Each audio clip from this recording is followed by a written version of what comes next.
Public notice of this meeting pursuant to the Open Public Meetings Act has been given by the Board Secretary on March 2nd, 2022 in the following manner. Posted notice on the school bulletin board at the Administration Building, transmitted to the Courier Post, Philadelphia Inquirer, and the Clerk of Cherry Hill Township. Please join me for the Pledge of Allegiance. I pledge allegiance to the flag of the United States of America and to the republic for which it stands, one nation, under God, indivisible, with liberty and justice for all.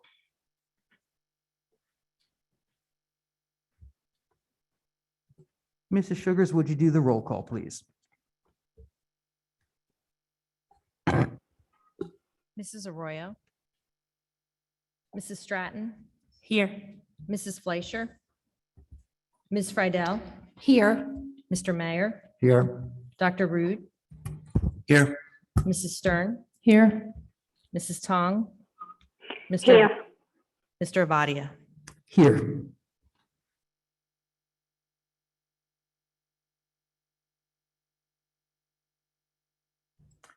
Okay, that will move us to our first presentation of the evening, which we have codenamed CAFR, and which will be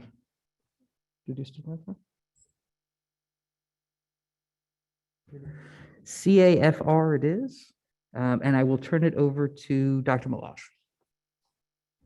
Thank you, Mr. Ovadia. I'm actually going to give it to Mrs. Sugars, who is our business administrator, and she's going to have the great pleasure to introduce Mr. Mike Holt, who is our auditor, and explain to everybody what the CAFR is. And this is the last time we'll actually be using that expression is tonight, right? Mrs. Sugars? Yeah, so tonight we have Mike Holt from Holt McNally, who has finally completed our audit after many delays from the state, unfortunately. But he's here tonight to give you a brief presentation on the comprehensive annual financial report and the corresponding audit that goes with it. Thank you. Thank you so much. Thank you for having me here this evening to go over the results of the June 30th, 2021 audit. There's some pretty good results. Again, like Ms. Sugar said, the state had delayed the GASB 75 information dealing with the post-employment benefits. They just came out late January 24th. And it took a long time to get that together. The deadline was extended to March 14th. Your report has been filed already, so you're on time. There's a lot of sections in the audit report, a lot of pages, 200 pages. I'm just going to give financial highlights. There's 3 different audit opinions that we give. The first one on pages 13 to 15 is the independent auditor's report. This is an audit conducted in accordance with auditing standards generally accepted in the United States, government auditing standards and requirements set forth by the New Jersey Department of Education. I'm happy to report back that an unmodified opinion on the financial statements was rendered. That's the best opinion that can be rendered. Everything was fairly stated in all material respects as of June 30th, 2021. I did want to bring to light, there was an emphasis of matter paragraph in that report dealing with GASB 84. GASB 84 was a new pronouncement where they took all of the fiduciary funds and we moved those in accordance with the guidelines into the governmental funds. And doing that, you'll notice that we have some new fund balance numbers in Fund 20. Scholarship was about 210,000 and student activity fund was about 900,000. We also had some unemployment compensation funds that were over in the trust, approximately 96,000 that came in. There's also a report on pages 189 to 90 in the audit. It's the report on internal control over financial reporting and on compliance. Our accounting firm reviewed and evaluated the internal controls and tested compliance with New Jersey laws and regulations, and we found everything to be in order. No internal control weaknesses noted. Also, the district expended in excess of $750,000 of federal and state monies, and that triggers another level of auditing called a single audit. And this year, we conducted the single audit on the federal programs of the new CARES cluster and the Corona Relief Virus cluster for the federal, and for the state side, we did the state aid public. Again, we rendered an unmodified opinion on all of the internal control and compliance requirements that we're required to go through and test. Everything was found to be correct, direct, and material effect on the basic financial statements. So again, a really good job there on those 3 opinions by the finance department. Really nice. Some highlights of the financials. Governmental funds are on page 37 and 38 of that report. The main operating fund, the general fund, the fund balance increased $3.6 million to $33.9 million at the end of the year. I'll go over those balances momentarily. Special revenue fund, the fund balance increased a little over $1 million. Scholarship account was $200,000 and the student activities was $800,000. You also had capital project fund money. Fund balances increased $5.6 million to $10.3 million for the year end. The proprietary funds, you have a couple of those. Pages 43 to 45, the food service fund, net position increased approximately $75,000. You've got $1.1 million in that fund, the food service. And then your school age childcare, net position decreased $986,000. You still have a nice balance in there of $800,000. Revenues were down because of the pandemic, the tuition for that program. And that year things have changed. The fund balance summary for the general fund. I talked about that $33.9 million that the district has. The excess revenue over budget was $2,011,000. Unexpended appropriations were $20.3 million. Total fund balance generated was $22,356,000, less what we utilized to budget and the prior year encumbrances of $18.6 million gave a net fund balance generated for the year of $3,700,000. When you compare the budget for what the budget appropriations were and what was actually spent, the total budget was $224 million. We spent $204 million, about 91%. That's down from the year before. The year before it was 92%. We're seeing that in all the New Jersey school districts where the expenditures are actually down for the year. The analysis of what makes up the recapitulation of what makes up those fund balance numbers. Reserve for encumbrances were $1.6 million. Reserve for excess surplus, $2,371,000. That's got to be used in your 22-23 budget for tax relief. Your prior year excess surplus used in the 21-22 year we're in was $2.2 million. We have capital reserve money set aside of $14.8 million. We have a new unemployment reserve from the GASB 84 of $178,000 that can be used in future budgets. And we have some items that were used in the current year of $4.2 million. We have an unassigned fund balance at the end of the year of $10,250,000, which is fantastic. If you guys remember, there was legislation that came out, S-2691, that changed the cap that school districts could have during the pandemic, 21 year and 22 year, from the 2% to the 4%. You guys have that 4%. You have $10,250,000 that's there. Again, a great job. We come in to do an audit and there are a ton of internal control and compliance requirements that we go through. And again, the board passed with, the finance department passed with flying colors. Great job. No corrective action plan, Ms. Sugars, that you have to do, right, for comments and recommendations, which is nice. Keep up the good work. And thank you for the courtesies that were extended to our audit staff. And we were here. It's a big district. We're here multiple weeks. And then we had to come back and do additional work because of the State Division of Pensions. But thank you. And great job. Okay. If anybody has questions, you can always reach out. Okay. Thank you. All right. Thank you. Thank you, Mr. Holt. And I think speak for our team here to say thank you for a thorough job. We like the outcome of it, and congratulations to Mrs. Sugars and her team and Dr. Malash for keeping us in this excellent state of affairs. Thank you very much. I'd like to thank my staff because I certainly could not do it without them. Thank you. Thank you, staff. You've done an excellent job. Next up, we will be turning the meeting over, although we do hope to get it back, but we'll see. We're going to go to Lori Deitch, who has been doing a yeoman's job For those that don't know, fair funding is part of Zone PTA and is very active committee, and we will find out much more about it right now. Sorry, I need these. Thank you for having me here tonight. I appreciate the opportunity to talk to you, the Board of Education, about fair funding for Cherry Hill Public Schools and our efforts over the last few years. And it's really nice to see some friendly faces among the board members who've served on the Fair Funding Committee. This group started back in 2015 as a committee of the Cherry Hill Zone PTA.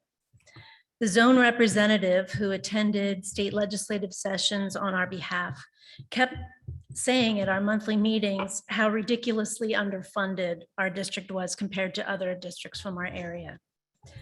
At the same time, administrators and Board of Education members were speaking with local legislators and reaching out to the New Jersey Department of Education to draw their attention to Cherry Hill's funding deficit, but without luck.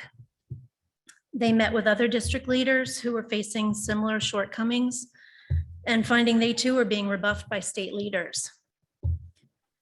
Meanwhile, schools in Cherry Hill were showing drastic signs of wear. And I'm not going to show you slides of decrepit lockers and cracked walls. You all know better than me the deteriorating state of our schools. But I will say that this issue became personal for me when my daughter, who was a freshman at East that year, came home and told me how she could look through, sit in class and look through cracks in the concrete in the cinder block wall into the classroom next door. And then I would go to other schools to watch her play soccer and on what looked like gorgeous sod farms compared to her high school's home field. So I, as a parent, and others serving on the Zone PTA had no real appreciation for how badly we were underfunded until we started looking at real numbers and doing some comparisons. So this is where we were in 2015. I don't pretend to be an expert on education funding in New Jersey, but here's what I've learned over the years. Education funding has been chaotic for decades. A friend likens it to a pie that just isn't big enough for everyone at the table to have an adequate slice. So there have been winners and losers over the years. Back in 1981, there was a lawsuit filed on behalf of 20 students in poor urban school districts that challenged and changed how public education is funded in the state. This was the beginning of the Audit districts, which are 31 school districts that together receive roughly 55% of all New Jersey education funding. They enroll around 23% of public school students in New Jersey. And the remaining 568 school districts are left to fight for the remaining 45% of the education budget. Over the years, legislators have made different attempts to address the disparity. In 2008, the legislature passed the School Funding Reform Act, or SFRA, which determined a formula for state and local funding requirements per pupil for every student in New Jersey, regardless of need. The problem with SFRA is that from the outset, New Jersey couldn't fully fund the formula. The people controlling the budget decided that although the formula arrived at $28 million for Cherry Hill that first year, the district would be capped at $16.5 million.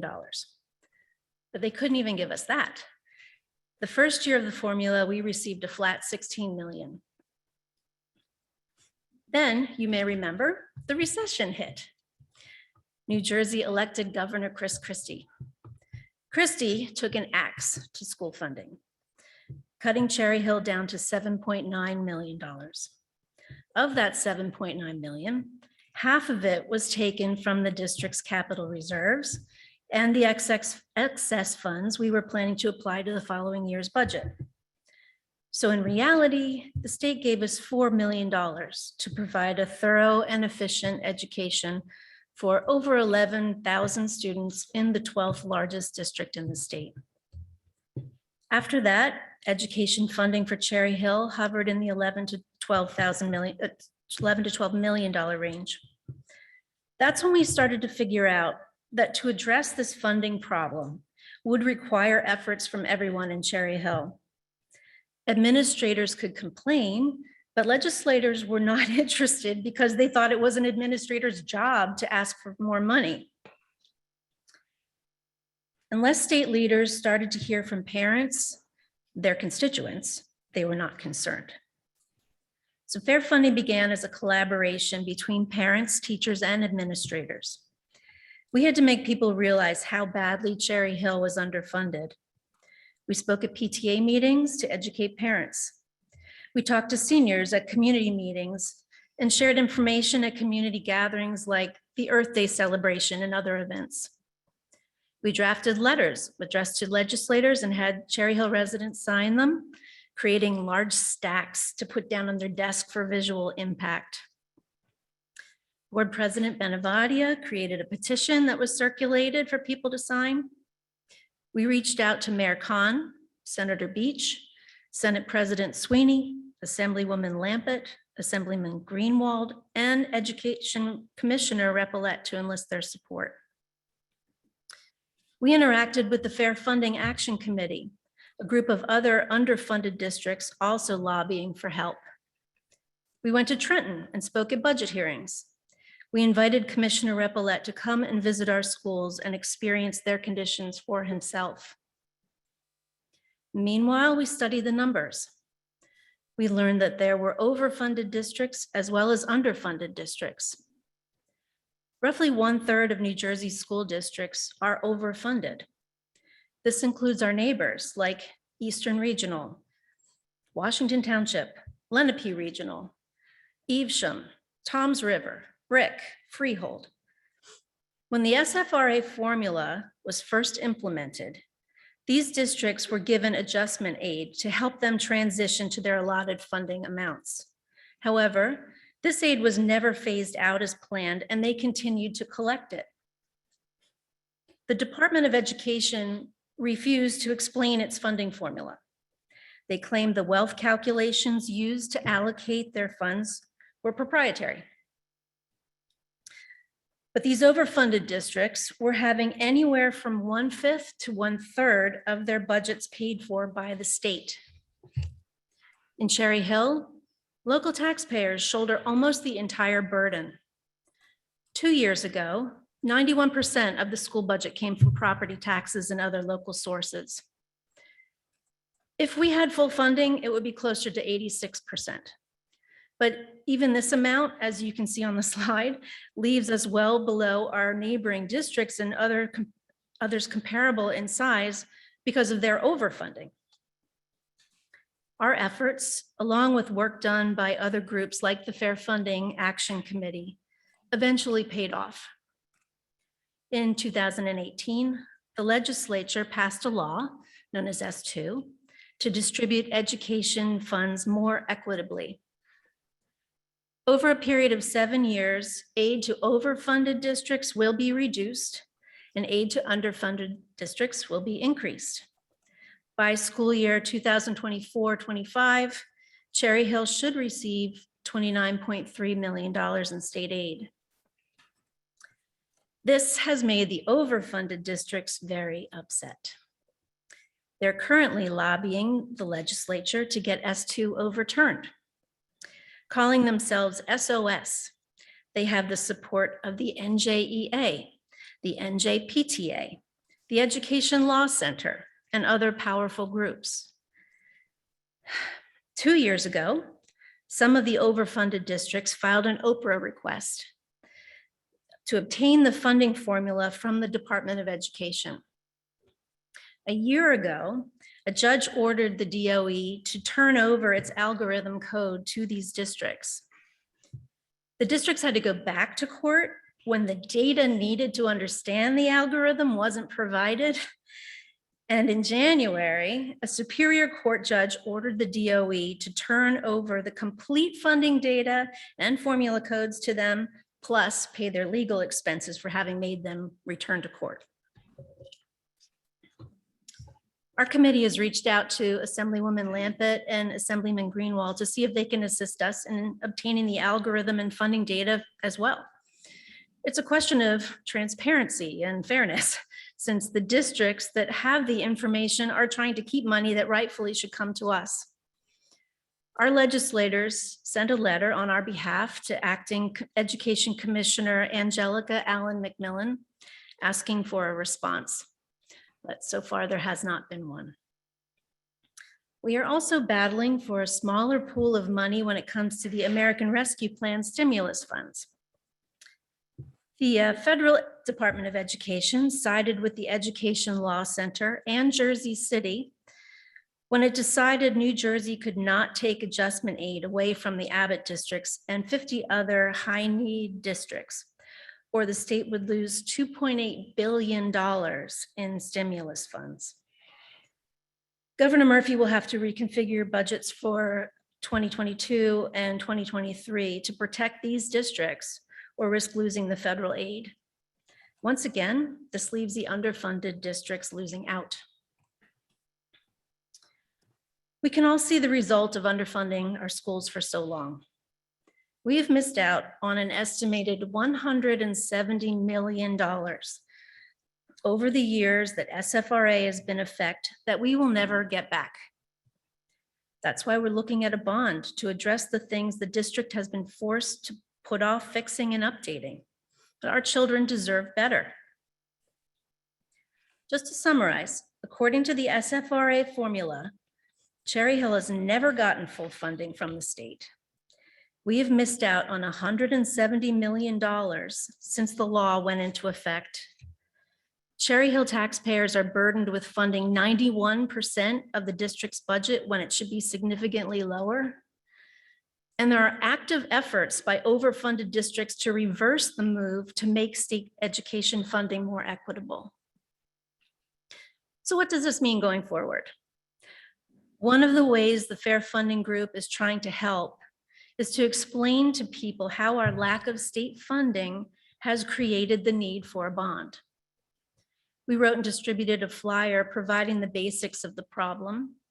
And one of our members set up a Facebook page called Cherry Hill, Just the Facts, to give factual background material and answer questions about what a bond means for our district. We are still striving for full funding from the state. In February, we started a tweet campaign urging Governor Murphy to fully fund Cherry Hill.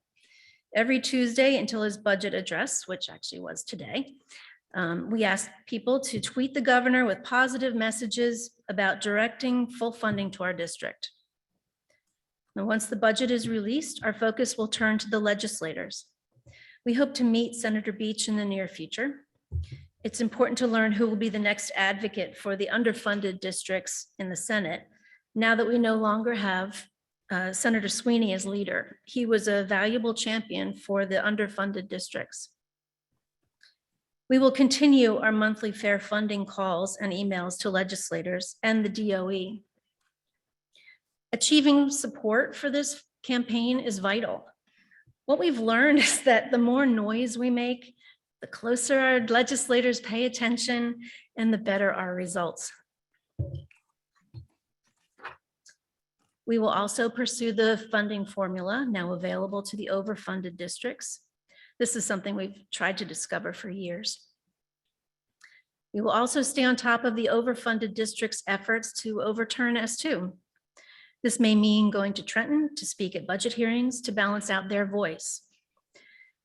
If we can enlist parents, teachers, and students to attend a rally in Trenton, this will make an even bigger impact. Finally, we encourage people to become educated and active to help address this issue. Parents, teachers, and really all Cherry Hill residents should be aware. They should be concerned about how underfunded we've been. We invite everyone to add their voices to our group. It should be part of our long-term strategy for Cherry Hill that our schools never suffer from this kind of underfunding again. Thank you. Thank you.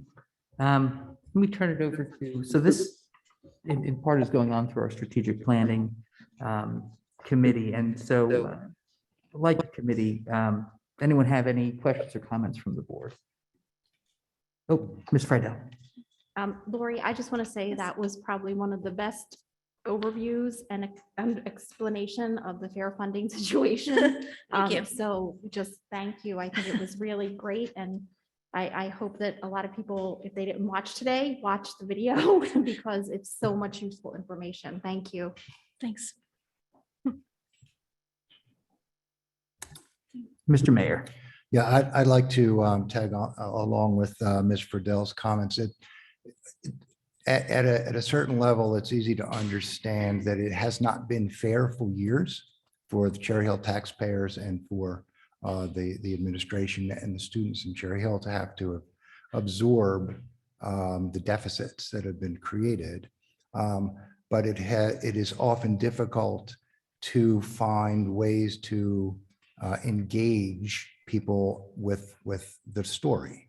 Why is this happening? How did it start? Often details is sort of wash people's attention away. And I think you did an amazing job tonight of explaining it in very common sense terms without any emphasis one way or another, just really well done. And again, I really hope that people were paying a lot of attention and can come back and if they weren't able to see it tonight, pull it up on YouTube later because it is very instructive and helpful. And it's just hard after listening to just those handful of minutes to do anything other than to want to get behind these efforts. It was really great presentation. Thank you. Thank you. Well, we welcome everyone to come to our meetings. We have fair funding meetings meet the last Thursday of the month. We've been doing it by Zoom, so you don't even have to leave your house. You can just log on at 7 o'clock. Yeah, so. Okay, Yes. Ms. Stern first, and then we'll turn to. I can't echo enough what my colleagues have said. I mean, I was pretty involved in fair funding before getting on the board, and the depth and I think essence of what has been going on, you really captured amazingly. So thank you, because it's complicated. And the deeper you go, the more complicated it gets. I just want to say I will be more than happy to attend any budget hearings. I miss going. No, I don't. I don't miss going to them. But I did go to them previous years, and I can't even tell you what it was like to sit through hearing a superintendent of a district that had 750 children complain about losing funding when that's the size of not even 2 of our elementary schools. And we have one superintendent to oversee that entire, almost 11,000 kids. It's really hard to hear the SOS group too, because they initially were cut in their funding, and because they were loud and very organized, which was also very important as a group, they got $50 million, if I remember correctly, in restorative funds. I forget what they're called. So, they are a very vocal group. I'm wondering, first of all, Fair Funding Action Committee, because that was, and I know that Senator Sweeney was a big supporter and champion of that group. I'm wondering if they're still active, because they're kind of the underfunded district side advocate group, in response to the SOS group. They're probably the main group that was formed and around. Well, there was many smaller districts. I mean, Cherry Hill didn't quite fit in that group because they were banding together because it was small groups, like you were saying, and they just didn't have the persuasive power, the numbers behind them to complain as loudly as someone with 11,000 kids. I'm just wondering if, because very honestly, at some of those budget hearings, we were we had some of the smallest representation. right. I would see 30 or 40 people from a district that had 1,000, 1,200, 1,500 kids. And here we were, like 4 or 5 of us. So, Right. Yeah, I'm just wondering are they still involved? And if so, I mean, They've been quiet. They've I been ha- quiet, okay. Yeah, I'm sure that, if you get them, if I can reach out to them and find out, but I'm sure they could ramp up.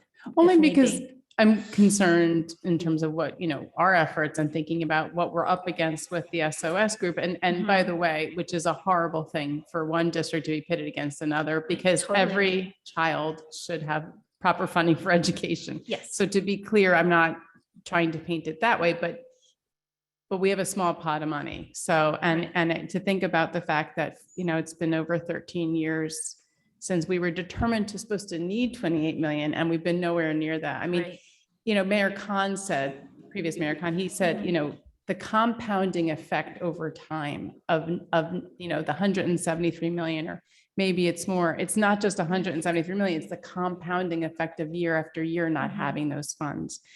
So your message is timely. We're going to talk about budget tonight, which always, we're also in the lurch because we don't know what our state funding is going to be. So we're a little bit, it puts us at, in a tough position to even think about what does that mean? Who shoulders this burden? And if the state doesn't come through. And during COVID, initially the state cut our funding by $2 million. They had given us funding, then they cut it back, then they restored that. So Last year. Yeah. very back and forth. But I ultimately want to think about maybe as a board, what else we can do to support your efforts. Many of us were involved before we were on the board. Yes. So I think we want to, keep our commitment to support that and make sure, we get a lot of attendance at our meetings sometimes, and we get a lot of emails from people. I'm sure hoping that, we'll get as much energy on this issue, because, we need that many people on board to kind of help really make sure Cherry Hill, be a known quantity that we don't, we want a response from. Yes. From I our agree government. 100%. Thank you. Thanks, Lori. Ms. Friedel? I just wanted to know, is the Fair Funding Committee organizing a group to go to the budget hearings? At this point in time, we haven't, but we can definitely pull something together at the last minute. I need somebody in the committee who is really tapped into what's going on in Trenton. That's not been my strong suit. I know I have to work on that. But that is something that we can work on. And we will, spread the word if we do. Thank you, and thank you again. Thanks. Okay, and I'll just echo my thanks as well. I will say that you're an easy person to reach. So if people want to reach out to their building PTAs or zone PTA or you directly, I know that you're fairly easy to find. And it's one meeting a month so far virtual. So it's not a heavy lift to get involved in something that's mission critical for our town. So I hope people will find their way to you and do let us know additional ways that we can help out as a board. We'd love to continue to participate. But at the end, as you said, it really is parent driven, and that really, I think, is the strength of it too. But we need more parents to be driven to drive what's happening. So thank you very, very much. We appreciate you coming to Thank you visit so us. much for having me. And we will turn next to correspondence. Does any member of the board have correspondence they would like to share at this time? Ms. Stern. So I feel like from, past year and a half of almost attending not a single activity or event, it's been really nice. I feel like the past couple of weeks I've gotten to just go to a lot of things, and I just generally want to share how nice it feels to see so much happening, to witness so many of our students doing so many exciting things. I got a chance to go to the Horace Mann African American Read-In on February 23rd. I got to go to Mrs. Kunz's kindergarten class and read a book, which was a great book and had a lot of really good discussion points. And the students had a lot to say. I did not have enough time to get every kid a chance to speak the number of times they wanted to speak. I did get a lot of compliments on my hair. I'm not really sure why, because it was kind of a bad hair day, but apparently I got a lot of compliments. So I got a very lovely certificate, which is really nice. I'll put on my wall. And a card, which was really sweet. So, I mean, it's worth going to these things, basically, because you get cards, certificates, and more importantly, you get a chance to see, you know, why we're here at this table. And then I also got a chance to go to the, I like to call it the Battle of the Bands, but it's really not. It's the jazz showcase that took place at Rosa, and that I think it was the same evening. It's been a couple of years since they were able to hold that, and to see the music program thriving the way it is, and the talent that's there. I think I've been going because of where my kids have been and getting involved 7 years. So, or this was the 7th year, although we skipped a couple. Looking forward to more of that. So.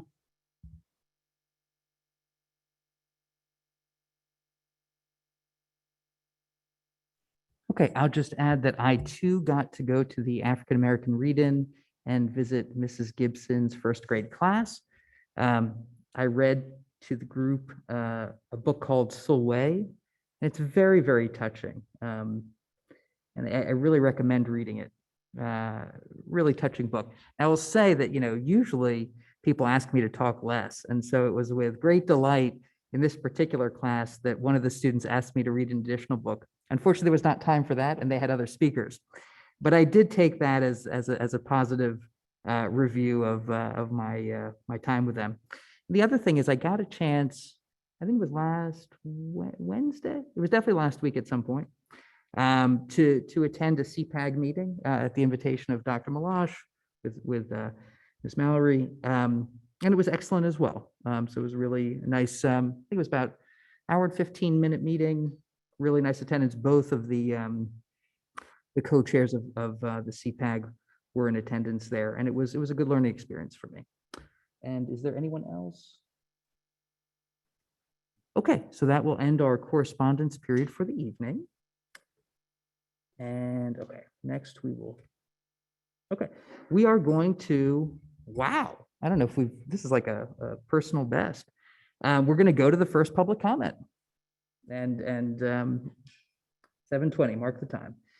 So before we do that, I'm going to read a statement which says that Cherry Hill is a community that values education, and educational topics often bring out passionate response. The Cherry Hill Board of Education supports a school climate in which our diversity is a source of strength and all are included. Respect is foundational in how we treat you and how we treat each other and how we support our administration staff in their essential work. Please join us in practicing the utmost respect for all. Now, there's a couple things to remind you. Number one, for this period, for this public comment, students may participate at any time on any issue. That much I believe we've been clear on. For anyone else in the public, students of the Cherry Hill School District, not lifelong learners like myself, I appreciate you, but second public comment is for you. Anything, however, that is on our board action agenda, and these are items 17 through 20, that's what this public comment is for, because we will do that part of the meeting before second public comment comes up. We do limit it to three minutes. We do ask that you start with your name and municipality. You do not need to give your address, but the municipality in which you reside. And with that, we do alternate between online and in the room. Is anyone making their way in the room to the microphone? Oh, yes, please. Whoever would like to go first. Okay.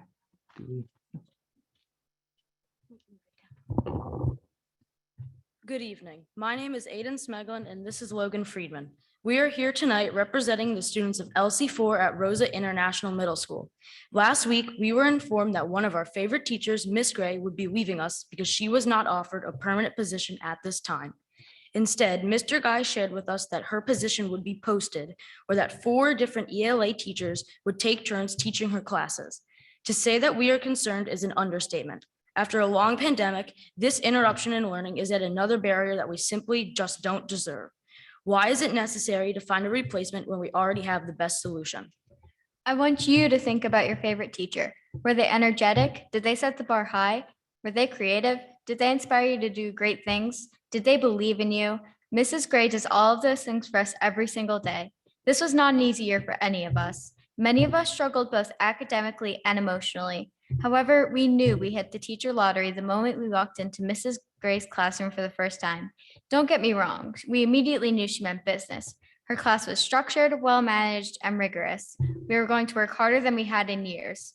However, we were in capable, loving hands. Miss Gray treated us like her own children. She was empathetic and relatable. We knew she worked well into the evenings because she answered our questions into the night while she could have been spending time with her family. Miss Gray's loving nature extends well past the classroom. Not only were we lucky enough to have her in ELA, but also advisory. This is where we got to truly know one another and our inner colors were really able to shine through. She encouraged us through sheer trust and positive reinforcement. Miss Gray allowed us the freedom to express our creativity through projects such as decorating the classroom doors, celebrating others' accomplishments and milestones, and exploring our social emotional well-being while getting to know each other on a deeper level. Each step of the way, Miss Gray acknowledged our hard work and pushed us to achieve more. Actually, we were feeling a sense of normalcy and we had just hit our stride. Our world has not felt normal for a very long time. We have missed school and major milestones. However, our teachers have proven to be the light at the end of a very dark tunnel. They have guided us back to a sense of normalcy. We depend upon them. We need Mrs. Gray. We urge you to reconsider and reopen a conversation about hiring her in a full-time capacity. We're losing one of our most precious commodities, an uplifting, innovative, impactful teacher. Can we really afford to lose such an important member of our Rosa community? Someone will eventually have to fill this position. Why take the risks that they won't hold a candle to what we already have? In fact, we're not sure we could have stood here so confidently and written this so clearly if we hadn't been taught by Mrs. Gray. She showed us that our voices matter. On our website, the district goal reads, Student Wellness, create frameworks of learning and support for all students to develop the skills needed for social and emotional wellness. Tonight, you have the ability to make this happen. Please offer Miss Gray the contract she's earned and truly deserves. Thank you for your time. Thank you.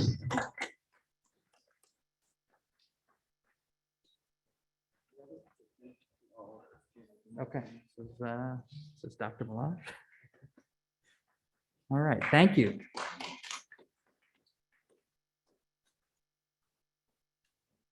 Wonderful. Any other students in the, by the way, actually for this system to work, it occurs to me, if you're online and raising your hand and a student, please indicate with either a /S or student. But any other students want to go? If not, we will turn to Dr. Podowitz on the line.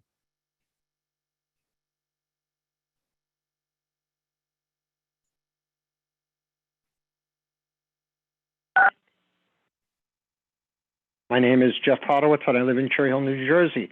Action items 18.2, resolution to accept audit report, and 16.1, action consent for items 17 to 20.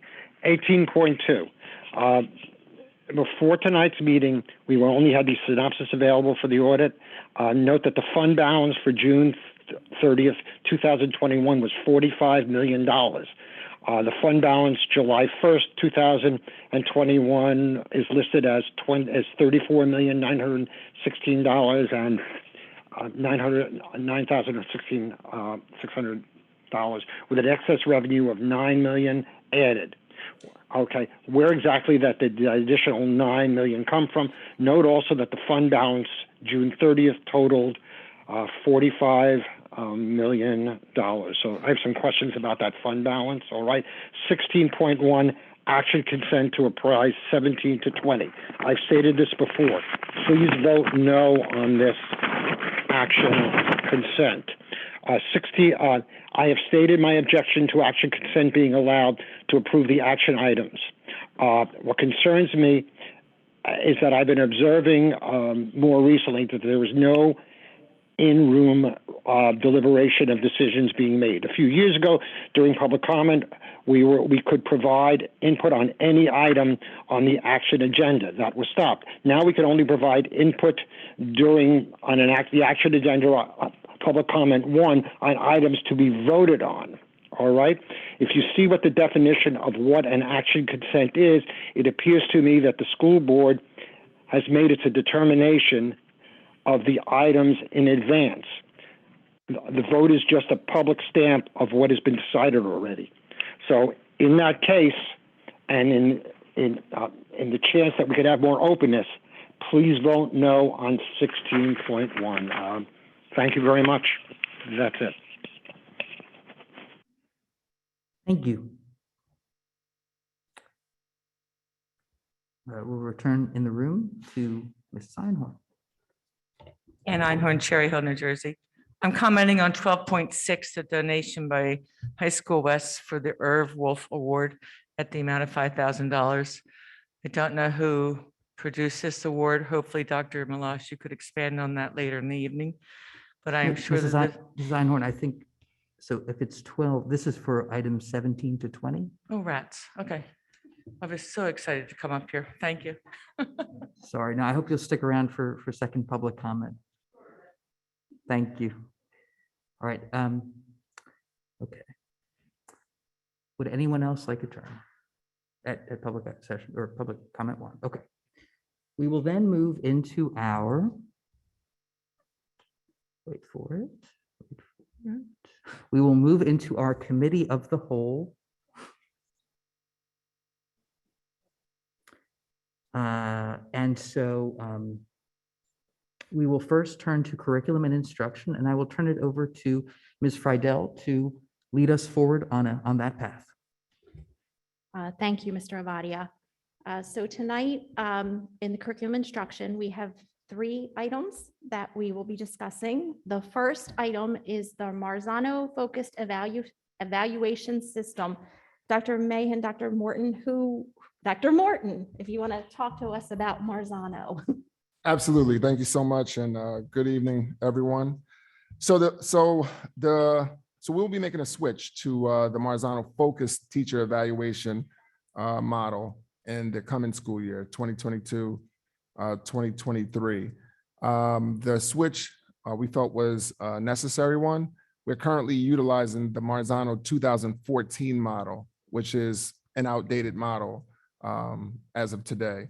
So the Marzano company, LSI, Learning Sciences Institute, they no longer support updates to this model. So if we need to obtain resources for new teachers and we're unable to get them. So as a result of conversation with a representative district group, the DIAC committee, the idea to explore this new model and to move forward with it came about. So as such, we sent out information just about the training schedule that we're going to follow.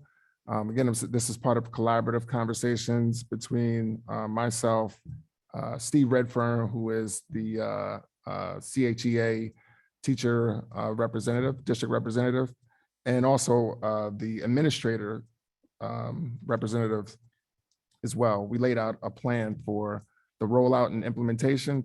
This includes training for staff members beginning this year, virtual training. We've made some materials available to them to help to familiarize them with the system and just kind of ease it into the teacher's consciousness and not to overwhelm anyone. The administrators will go through an extensive training in June and July, which is a 3-day, full-day training. We'll then turnkey that information to staff when they return, and all staff will be enrolled as well in what they call the Eye Observation Marzano Academy. This is a resource that will be available. We think it's a good plan. We are confident about it. Dr. Mahan and myself have been working with the representatives from Marzano and working with staff to put together the plan for rollout. So this is basically the same evaluation system. It's just the current edition. Yep, that's it. Absolutely, you got it. Yeah, so we currently use a platform called Eye Observation. We actually have the forms for the focus model available in Eye Observation. We just haven't used them because we haven't officially made the transition to that. So everything will pretty much, in terms of format, logging in will look the same. The difference will come in for the evaluators. The evaluators, they'll be looking at updated and modernized scales. Any questions from any of the board members, students? Okay, Thank you, Dr. Morton. You're welcome. The next item are some doctoral study approvals. Is this you, Dr. Mahan? Oh, you want to go back? I'm sorry, I was listening out of both ears and it I wasn't know, I working very saw, well I saw for the me. sidebar. Well, we actually received two dissertation requests. We sent information out and you should have received the information in the Friday packet updates. I'm not sure if there's any questions in particular about what was received.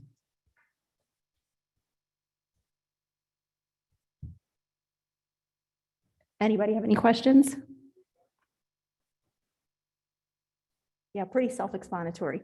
Absolutely. Okay, and then item number 3, seal of biliteracy. Yes, seal of biliteracy. So we are excited to announce the fact that we continue to allow many students to recognize the bilingualism. This year, we had 97 students earn a seal of biliteracy across both schools. Something that we've seen of note as well, which is awesome, is the fact that 7 students actually earned more than one seal, meaning that they were able to demonstrate proficiency in multiple languages.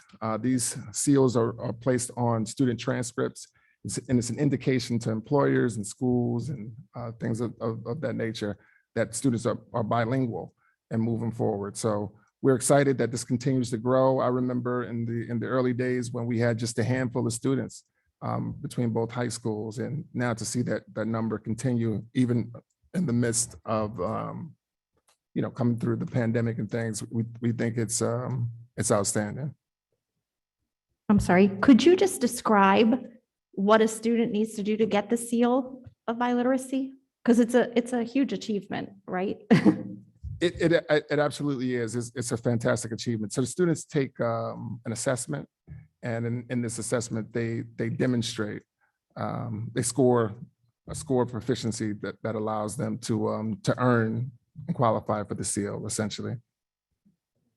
I'm sorry, does the seal, do they get college credit? Like, does it, I mean, it's obviously an honor to have the seal, but is there Sure. anything that goes along with it for the students?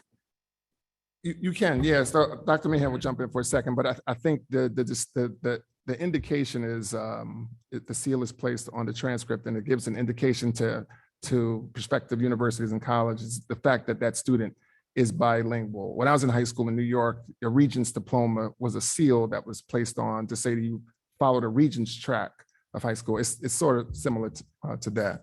I'm not sure if you want to add. Terrific. Any questions, Mr. Avadia? Thank you. You alluded to it earlier, but what is the trend like the last 5 years? Is this on the increase in terms of students that are taking advantage of this opportunity? Yeah, absolutely. I think for both, we're definitely seeing an upward trajectory, definitely an increase. Over the last 2 years, we've had a good number of students qualify. Probably over the next 3 years or so, we've had a good core group of students qualify. We've seen that number continue to increase every year.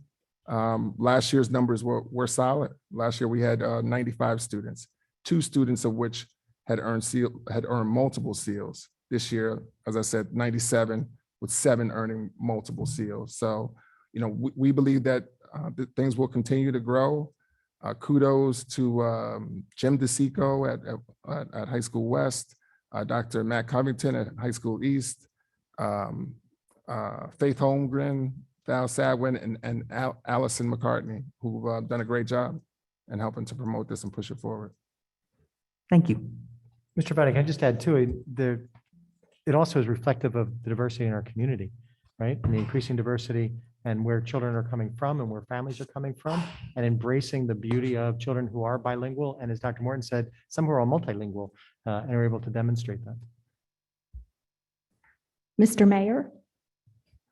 The 97 students who earned the seal, I imagine there were more candidates that could have qualified. Mhm. Do you have those numbers as well? I do, absolutely. So we had about 201 students actually assess. Last year, we had about 160 students assess. So the number of kids who assessed this year has increased.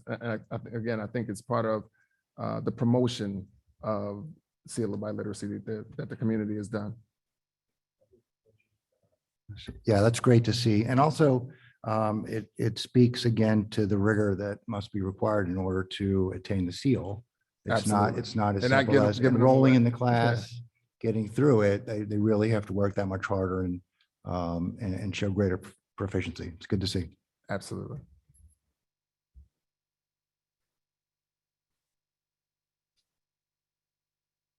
Okay, can I just go back 1 second before we move on to the next?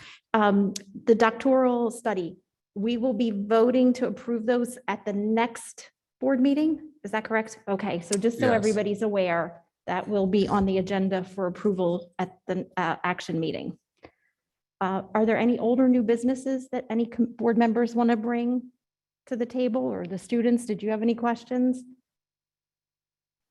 If not, then we can move. Oh, Mr. Avadia. Thanks, Ms. Friedel. So since you mentioned older new business, I think this is the appropriate time to mention that we'll be doing a town hall on start times on the 29th of this month. And for board members, we're looking for 3 additional volunteers. And for the community, we know that it's something that Dr. Morton has asked us to find more information. And so community, we're going to need your help to help us out to get that. So the 29th, and I think we said, what, 7 to 8:30? The location still to be determined. We'll do it definitely in a hybrid sense where we'll have people in person and also do it online where we'll have it broadcast via Zoom. But we'll announce that probably by the end of the week where it will be in person. Awesome. So mark your calendars. After attending the fair funding meeting, somewhere around then, you can once again have your voice heard. And we really do need that voice. So thank you, Ms. Friedel. Excuse me, Ms. Friedel, we do have one more reminder. I apologize. For CNI, we, last month, Allison McCartney came and shared information regarding the summer reading books, and several of you took those books to read. You are getting a little bit of a reprieve. So at our next meeting, we will be asking for input on those texts. And if you could also return the books that you were assigned, that would be appreciated. We wanted to make sure that Mrs. Arroyo was here to be part of that conversation around the text. Thank you. Thank you for the reminder.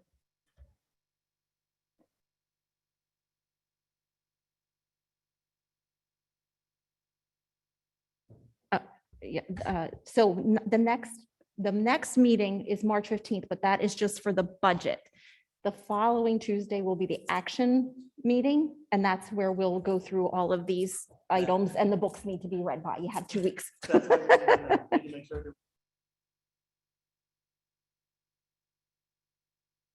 I think we're done, Ben. All right, we will turn it over to BNF and Mr. So we have a few items for BNF tonight. The first one, we did receive the presentation on the audit, which I think is pretty, reassuring to see how well we did. And this is, I think, the 5th year in a row that we've done very, very well with our audits. So I think in terms of making sure that we're, doing our due diligence as a board, for watching what's happening. It's nice to see that the professionals really see it being done well. At this point, do any board members have any questions regarding the audit? And let me just say, I probably will not be the one answering them, but offering this is a time to ask them or make any comments regarding the audit and the CARF.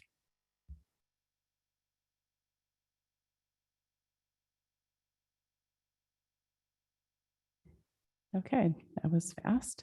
And the next discussion will be our big beginning of our budget discussion. So, we did get in our Friday packet information about, some of the plans for the budget, as well as some of the pieces that we are having to take a look at and having to think about regarding whether or not, what the new budget will be, what some of the needs are this year that are a little bit different from past years.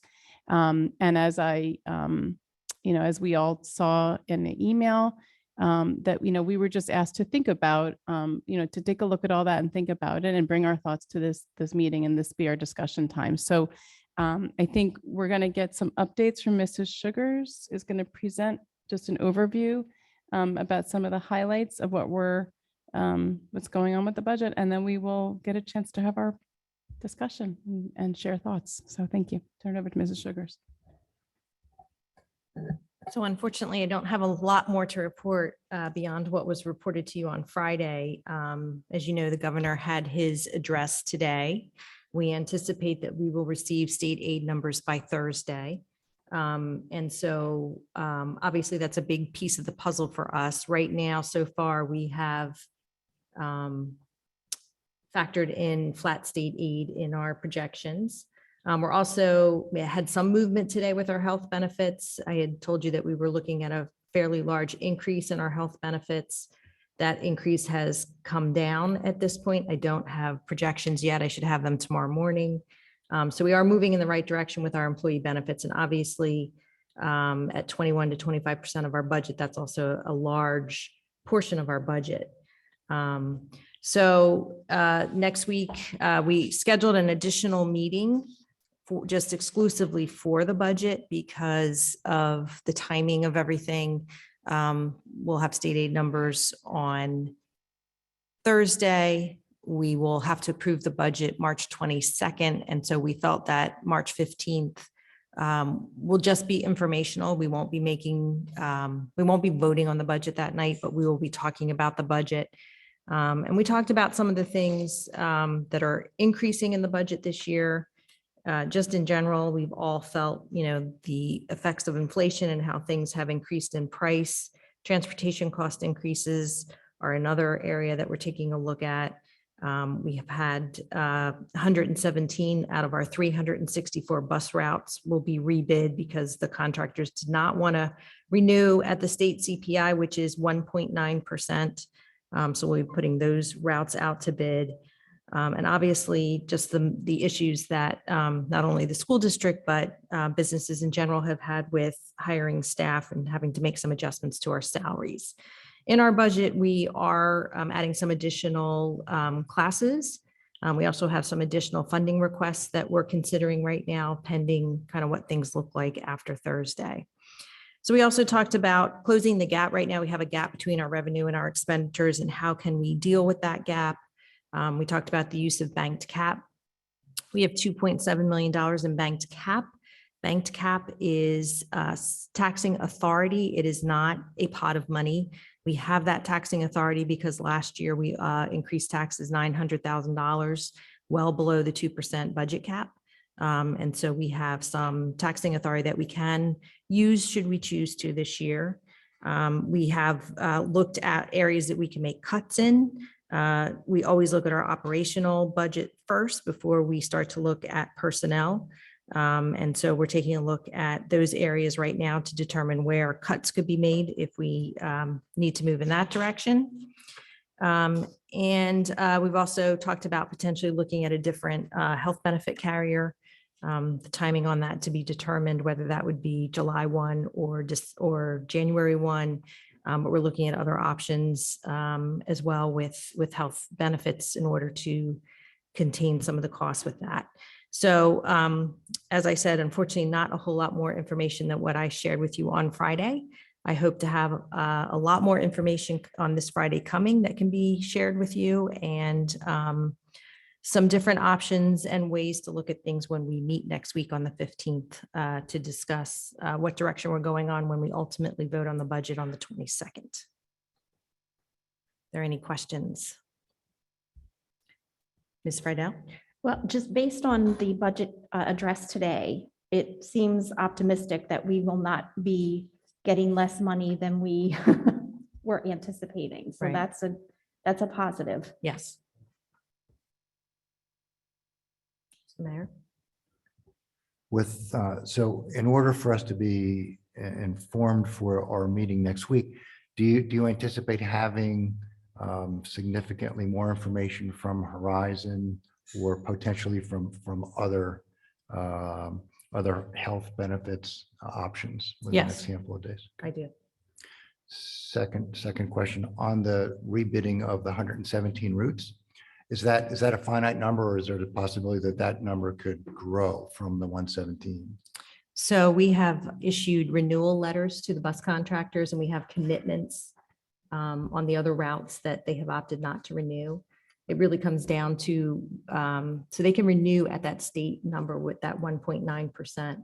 And some of our contractors with some of the staffing issues and fuel costs and other things that have been going on just could not renew the routes at that 1.9%. So those routes that could not be renewed will be put out to bid. We'll have new bidders on those routes in the coming weeks. And what's the turnaround from the entire bidding process? When would we have finality to that? I would hope that we would have finality by the end of April. Because we don't want to be, we're competing with other districts in the area.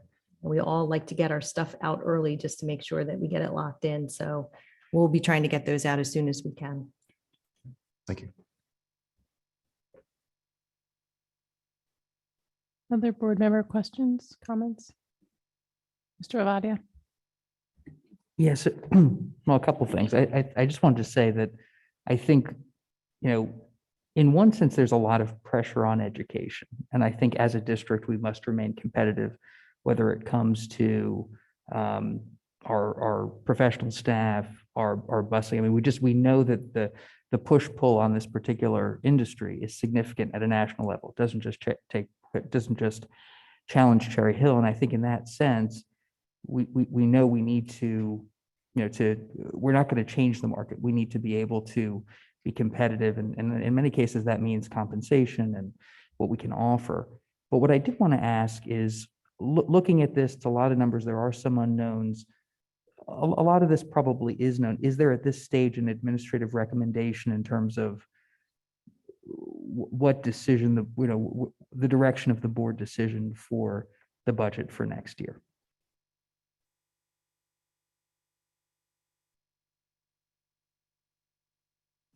Right now, the way I have built the budget, it contains a 2%, the full 2% tax increase that we're permitted to do. And again, that's pending, what kind of news we get on Thursday. We do have the bank cap available. The 2% does not close the gap at this point. So we'll have to make some decisions next week about what does that look like? Do we dip into bank cap? Do we make cuts? Are there other revenue sources that we can look at in lieu of increasing taxes? Thank you. And just the other thing I would say is, I think as a board, we fairly unanimously talked about building into our bond plan austerity for the future. I think in one sense, it's difficult to try to cut two lanes of austerity at the same time. And so I guess just positionally for me, I would be looking to at least do the 2%, to be able to do what we need to do, knowing that we've built in this austerity for the future. So that's my leaning today, but looking forward to more information as we delve further into this next week. Thank you.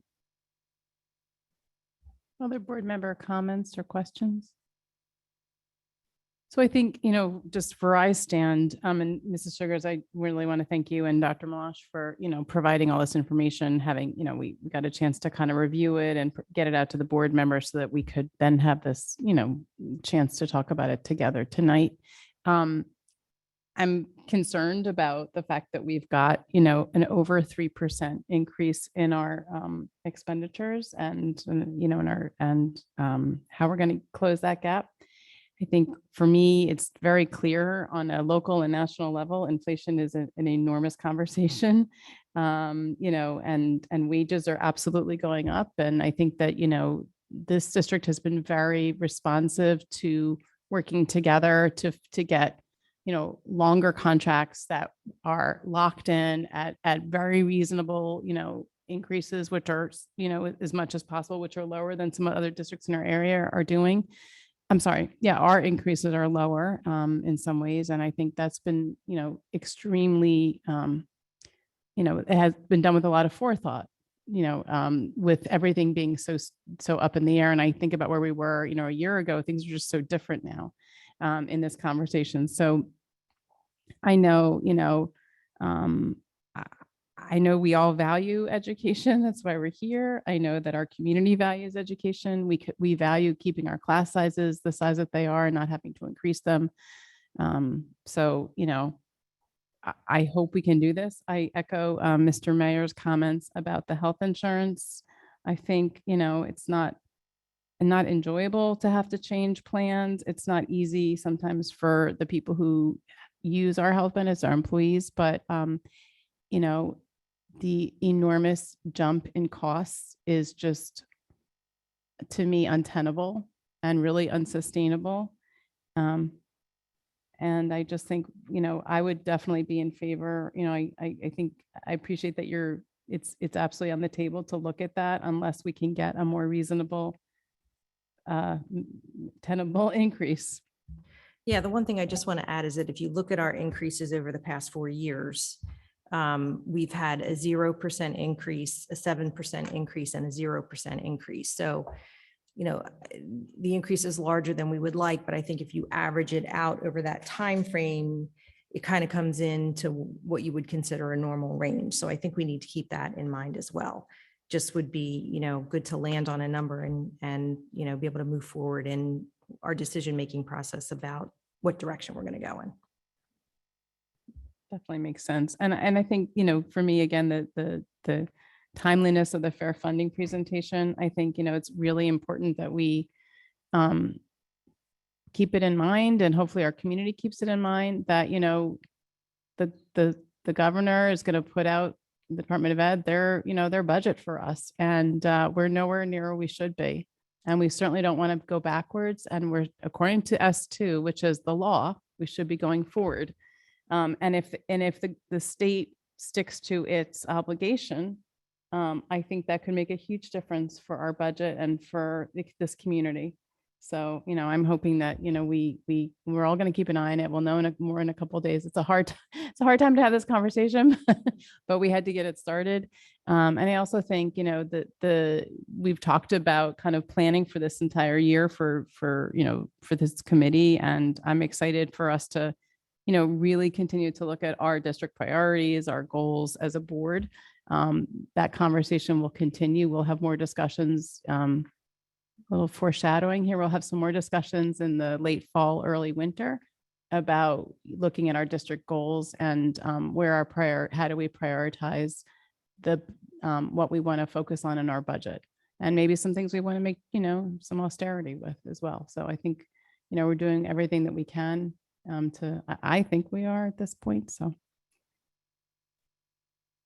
Mr. Stern, can I just add, and I appreciate the discussion. I appreciate the board's questions and the comments looking at the budget. Mrs. Sugars and her team have done an incredible job, with the fluctuation of information. Again, the governor's speech today, was pushed back 2 weeks from when it is normally done. And it did seem relatively positive. Hopefully by the end of the week, we continue to see those positive numbers in terms of the dollars that are going to be allocated to Cherry Hill for us to build into the budget. Looking at that 2%, and Mrs. Sugars was very articulate in talking about the need to go to 2%.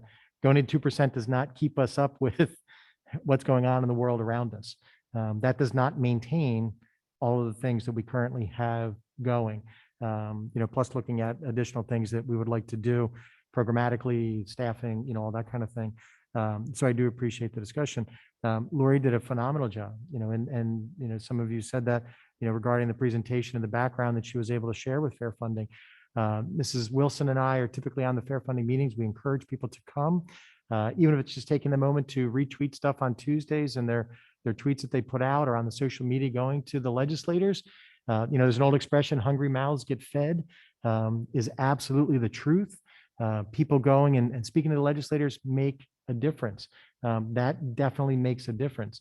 And building the relationships that folks in our community have done with our elected leaders has made a difference for us over the course of the last 5 years.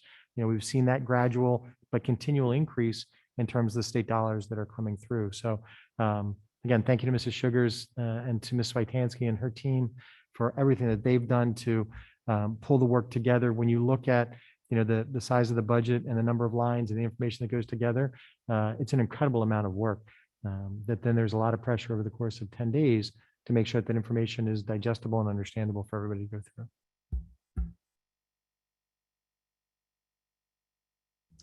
Any further comments from the board or students on the budget? Kevin, please go ahead. Well, so I think that the budget, one, I say I appreciate the budget specific meeting next week. I'm not quite sure I'll actually be able to be here, but I will be listening online. The budget is a really, like, making sure we have a balanced budget is an important part of making sure that students can have all the programs, and making sure that staff and faculty are able to provide what they are there to do. And by making sure that our district has a very open dialogue about what is important for making sure that the budget actually works is very valuable. And I know not that many students tune into these meetings, but there are some who do. And it helps really make sure that people think that the school district's advocating for them and not feeling like they're making budget cuts for no reason, or that a program that someone wanted didn't happen just because no one thought about actually funding it. So I just appreciate this whole process. Really appreciate your voice on that. So thank you, Kevin. Okay, so our last item is just a brief alternative funding update. So, I think one of the commitments that this board has made, we've asked the community, we engaged the community. We made some decisions. We're moving forward with a bond. We're having discussions about our budget. And another piece of that is making sure that we're also looking high and low everywhere outside of Cherry Hill to make sure that we have as many resources coming in here as are available. And that's a commitment I think the previous boards have made, and I think we continue to move forward with. We will be talking more. So this is again, a little bit of a spoiler alert. We will be talking more about what direction we want to move in with alternative funding as a board. Some of the discussions that we probably want to have are about looking for not just financial resources such as, grants or, other financial support from perhaps, local and maybe not so local groups that want to support education, but also in-kind support and resources. That's something that, I have come to learn, are extremely valuable to get partnerships for our students with the local community folks who maybe have time to donate, but maybe don't have the financial resources. So all that to say, a little bit of a, tee up, as Mr. Avati would say, for once we really talk about our district goals in the spring, we will be really talking more about where we want to go with alternative funding. This is the first year in, I don't know how many years, Mrs. Sugars, you could tell me, that we've had any kind of grant writing assistance. We have a contracted grant writer company. If you want to speak about that a little bit. Yeah, I can only speak for the past 6 years. I know this is the first time in the past 6 years that we've had one. And we started working with this company in the summer. To date, we have submitted 6 grant applications. We're still waiting. The grant application process hasn't closed yet on those grants, but we have 6 applications that are out right now. They range anywhere from $3,000 to $1 million. So, different kinds of things that we're looking at. Some are educational type things, looking at getting books. Some of them are shade structures for some of the facilities, on up to CTE programs at the high schools, garden programs, mental health programs, and teacher development grants. So a variety of different areas that we currently have some applications out for. So I will say I don't deal with the grant writer directly because for the most part, the grants are educationally based. So it's really my colleagues that are dealing with the grant writers. But I think so far we've been pretty happy with the service. They handle the application process, which is nice because as busy people, that's a huge help. So far, so good. Thank you, Mrs. Sugars. It was just kind of meant to be an opening conversation about the topic and just kind of introducing it, but certainly happy to check in, see if anybody has any comments, questions, just about alternative funding or any thoughts that we can, and if you don't have them tonight, that's okay. We can come back to them, but as we're just reintroducing this idea.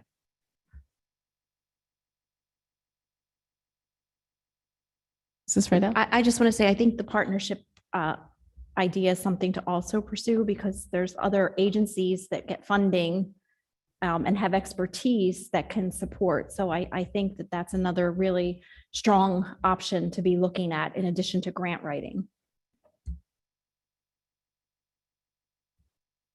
Thank you. Yeah, absolutely. I think that I'm excited for us to kind of have further conversations and explore that. And we have different board members who have different experiences in all kinds of aspects of grant writing, development, all that kind of stuff. So, and partnerships with community groups and private companies as well. So I think it'll be nice to have a variety of input from folks. Mr. Avadia. Yeah, so I mean, I think the discussion should include, in kind as many of my colleagues here have said, but I think one thing, for instance, is we have it's like the weekend backpack program has restarted at West. And so that's a very real way to bring direct service into the district that I assume we have a partner. I don't know, Dr. Muller, if you want to speak to that. Yes, South Jersey Food Bank is working with the team over at High School West. And they have families that we've put out that they can sign up and receive backpacks full of food. Non-perishable items can be taken home on the weekend. Again, we still have a number of families in our community who are food insecure. So we're able to start the program back up at High School West. We had it there a couple of years ago.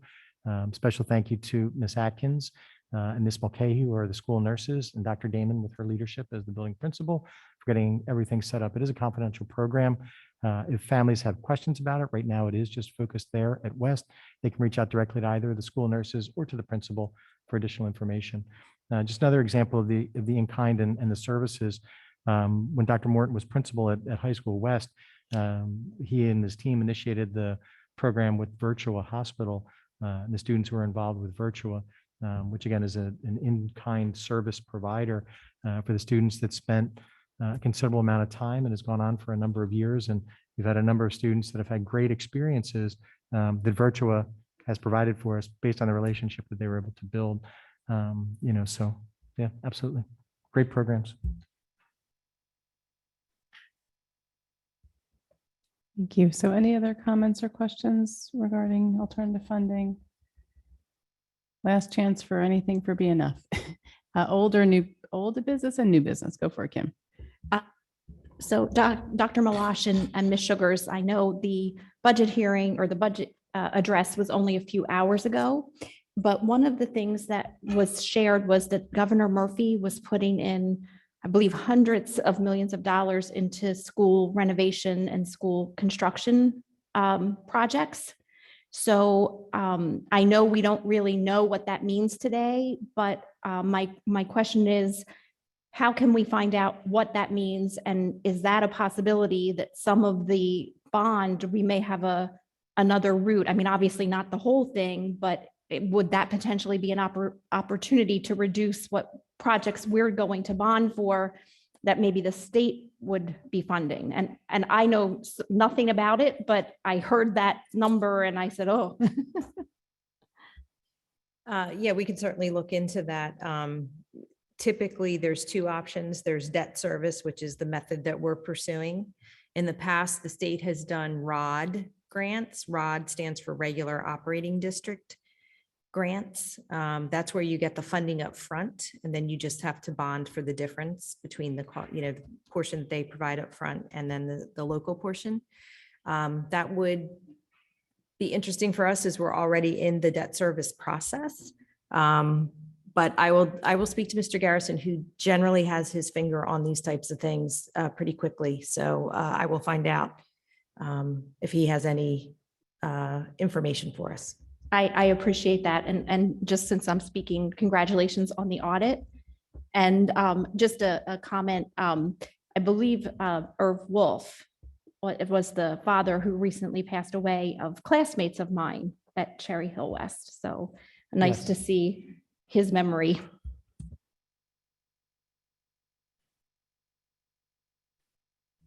Okay, thank you. Anything else for BNF? Any other old business or new business? I guess I should do one at a time, but okay. Thank you. That's it. Right. Mrs. Elmore Stratton will turn to you for human resources. Anything you're able to share for the good of the cause here. Thank you, Mr. Avadia.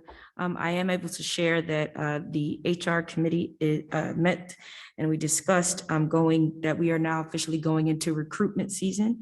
And so we'll be looking to fill positions for the next school year. By the end of the month, we will have a better idea on the total number of positions. But as of right now, we have 17 certificated positions that are open, and new positions could possibly open up as a result of the budget. And then also we will go into teacher transfers will happen later in the spring at their request. There's several support positions still open. So if anyone in the community is still wanting to apply for ed assistance or any of those that are listed, we encourage you to do so. And all I can say on the second part is just that each negotiations are ongoing. So any questions? Old business, new business, no business? HR is pretty confidential. Okay, thank you. That's all I got. Thank you, Mrs. Elmore Stratton. Next, we will turn once again to Ms. Friedel, but this time for policy and legislation. Hello, thank you. So we have several items that Ms. Wethington and I will go through this evening. Just first of all, there are no legislative updates this evening. But the first item that we need to talk about is the elementary redistricting. Mrs. Wethington, you don't have anything prepared, correct? This is just an initial discussion from the board. Do you have guiding questions?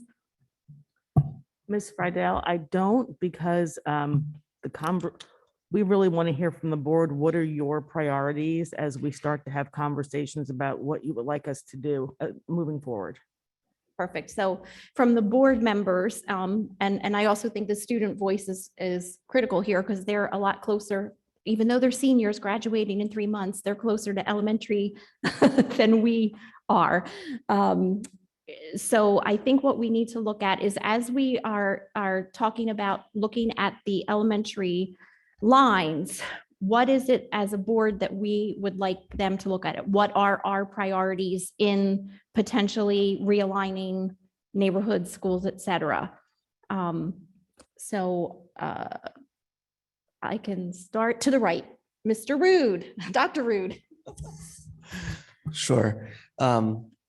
So one of the biggest, I think, problems that the community members have talked about with the middle school redistricting was kind of, well, my neighborhood's getting split, or this option does puts my school here. And I think, so at our last meeting, we made the recommendation through a straw poll for option 2.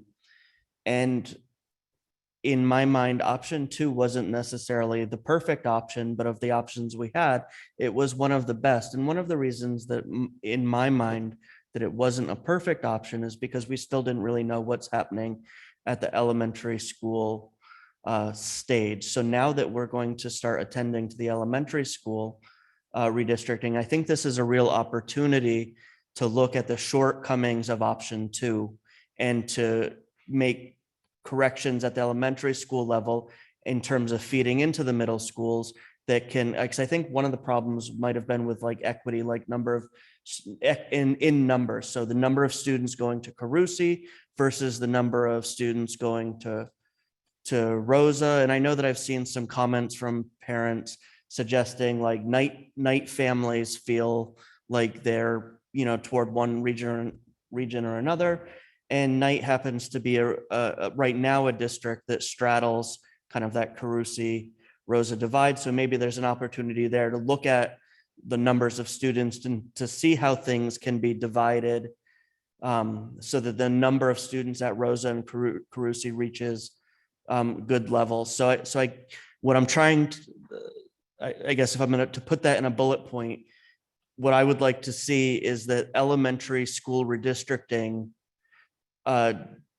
works to improve the number issues with students at each of the elementary schools and then feeding ultimately into the middle schools. I think there's opportunity there to make that a little bit more evenly distributed. I think that's my primary concern. I think that also community members keep reiterating that they, this idea of community schools. And I know I've kind of lightheartedly critiqued the elementary school map as gerrymandered. There are things that maybe could be more efficient. An example is this section of Johnson that runs all the way down to the southern border of Cherry Hill. Like, does that actually make sense? It might make sense. Maybe driving all the way up Crescent is fast. I don't know. But I think, keeping the busing routes short for the elementary kids, keeping the number of students spread out, I think those are the opportunities in the elementary school redistricting. And I think a good plan there is really also going to strengthen our resolve for the option 2 middle school redistricting. Those are my hopes. Thank you. Thank you. Kevin, to my right, any thoughts, ideas? Sure, I can gladly speak. So I will say, just to make it clear, I went to Russell Knight for elementary school. I went to Rosa for middle school, and I'm at West now. Maybe not the most traditional path through our district, but that's what I ended up doing. And I will say, with how some of the neighborhood schools are districted, I do think it's a big concern, the lack of diversity in some of them. I do remember Russell Knight was not a very diverse school. And I do think that there are disadvantages to that, especially when I went to Rosa, which is a significantly more diverse school that pulls from across the town. Now, as we redistrict middle schools, that's also a major priority, is making sure that they pull a diverse group of students that's more reflective of the actual population of our town. I have the district map open right here. And this district map's the side effect of school closures in the 60s, 70s, and 80s. But there are little segments of like Kilmer that's just kind of a little exclave, and Stockton, and then Johnson has the most spread out district. And seeing all of that kind of brought together will hopefully make it easier. I know that there are some people from Russell Knight, when Russell Knight is full, who end up at Johnson with weird bus routes and vice versa. So hopefully that those are some important things that could be improved. Thank you. Mr. Avadia? Thank you, Ms. Friedel. So similar to some of the comments already, I did write a few of these down. So I think, so I will tell you that I feel like I'm the district historian on this issue, and not in a good way. But in January of a year ago, we looked at the GRIP report map, which is publicly available. And we've all, as a board, reviewed it recently. And, at that time, and this is, I guess, 14 months ago, it's clear you have to do something. Now, I agree with Dr. Root. I mean, knowing that we're going into option 2, it starts to define what you do in the feeder system, which is elementary school, to get in there. But what's clear through this process to me is you need these lines to make more geographic sense. There's an island, is it Kilmer Island? there's a Kilmer Island, there's a Johnson, wing spread. There's just from a purely mathematical geographic sense, we know we need to look at this, but we know other things, which is that we don't want overcrowded elementary schools. We don't want that currently. We don't want that projected. We want to have a chance to sort of revisit, this mapping in something that will have that will make some intuitive sense. Now, when we look at the discussion in elementary school, I don't believe it's a discussion that you restart, where you do a series of engagements. I mean, if anything, the continual thing I heard is you're spending too much time and too many meetings and too much breadth of time. I mean, so I think we need to leverage what we learned from middle school here. And what I learned is proximity to schools is important to people. Bus route timing is important to people.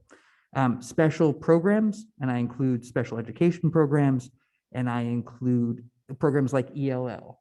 Thinking about how they're delivered educationally is important.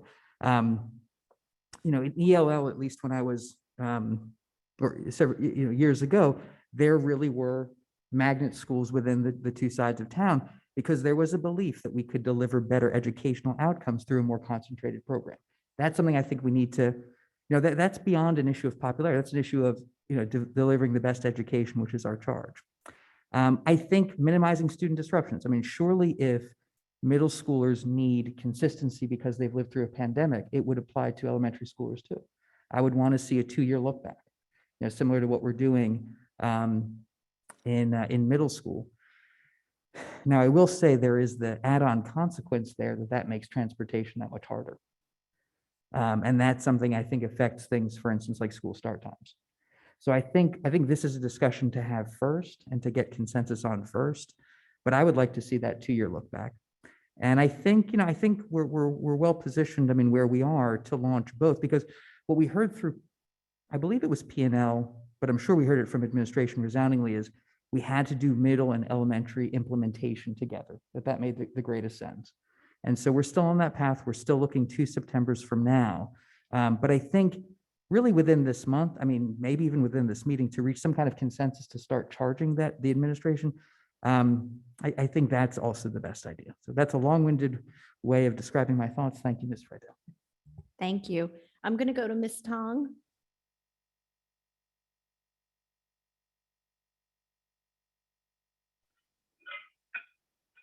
Hi. Can you hear me or no? Yes. Oh, okay.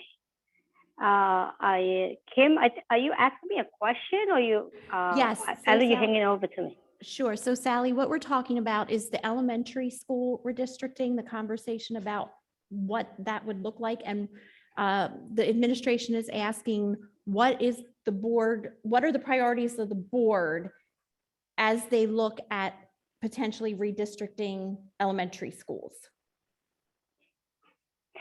As a board, I am looking into if we to redistrict, starting with the elementary school first, and from there finding out because all the people who moved to Cherry Hill, I think because of the reason they moved here is the neighboring schools. I don't know how many schools are neighboring schools, but looks like last time we looked at some maps, some of the schools are not totally neighboring elementary schools. Going forward, then we can go forward to the middle school and look into that population. I don't know if that will help you, Kim, but that's what my logic is. All right. So I think, Sally, just to make sure with the connection, looking at the neighborhoods and where schools are located, is that your priority? Yes. Okay. Thank you. No problem. Thank you, Kim. Ms. Stern? So I guess I have a few priorities. One main concern is class size, a student to teacher ratio. I definitely want to make sure that, we're pretty balanced, and especially, the reality is we have one of our middle schools is a Title I school, and we have 6, I think, elementaries that are Title I.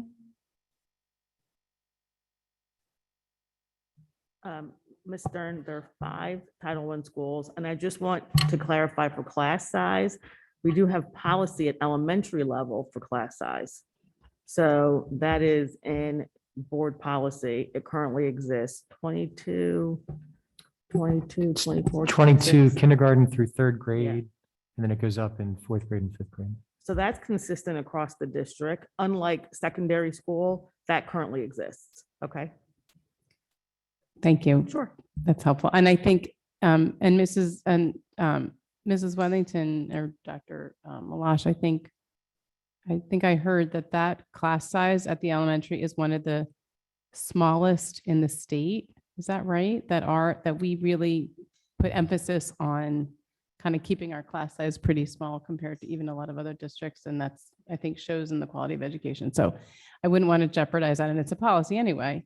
But I also think it's interesting in terms of how we view populations in our school in the sense of overcrowding, because, it's partly, we reach our limits because we have certain numbers in place. So definitely want to make sure that, we're mindful of that piece. I've been in, I've looked at the, census, the populations of each schools and the elementaries, and there's some really big discrepancies in some of our schools. And I've been in some of the buildings where I've seen empty classrooms, and while in some ways it's great to have a small school, I think we need to make sure we have balance, and that's a priority for me. So if we have a pretty underpopulated school that has the capacity for more, I would think we'd want to look at, can we change some of the boundary lines in neighborhoods to shift that? That said, I think it's also not always realistic to think about, completely shifting an entire, large swath of neighborhood and children. I mean, I think I look at, the example I've given to several people is, there's, Stockton and the neighborhood that surrounds Stockton. And in order for some of the students who come to Stockton, they have to come from the Fox Hollow neighborhood and drive right by Sharp. So it's a very strange way that things are configured. In some ways, it's not always so logical, but at the same time, I don't necessarily want to see us completely take an entire large neighborhood that has, 12 streets and move that all, so I think a reasonable shifting, I guess, is what I'm trying to get at, without massive disruption, but trying to get more balance. And very honestly, ideally, I would love to see our schools be as kind of diverse as possible.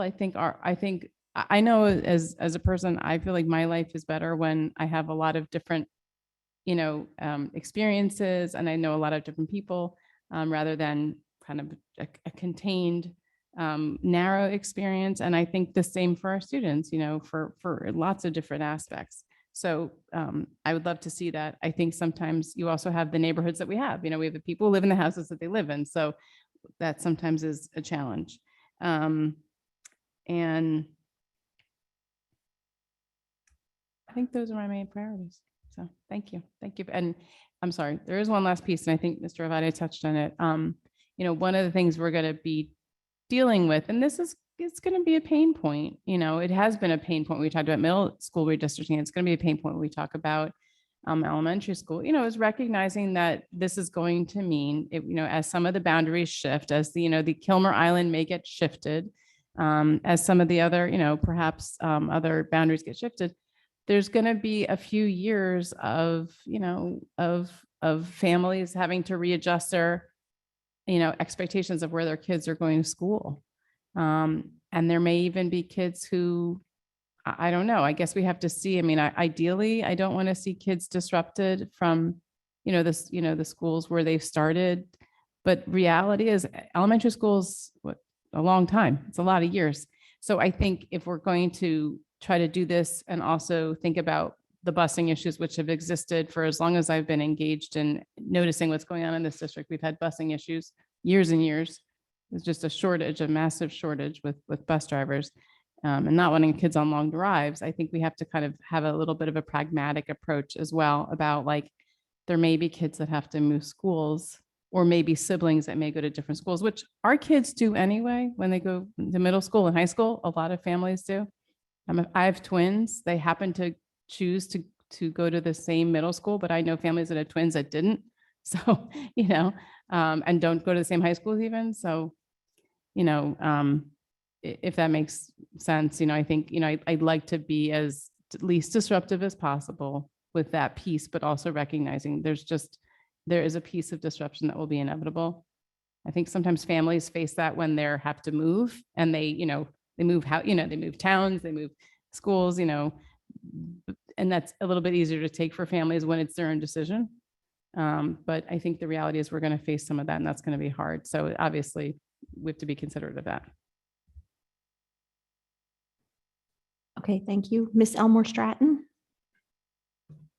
Yes, I think I would be really looking for, as my teens say it, make sense, right? So some of the lines are just not making sense.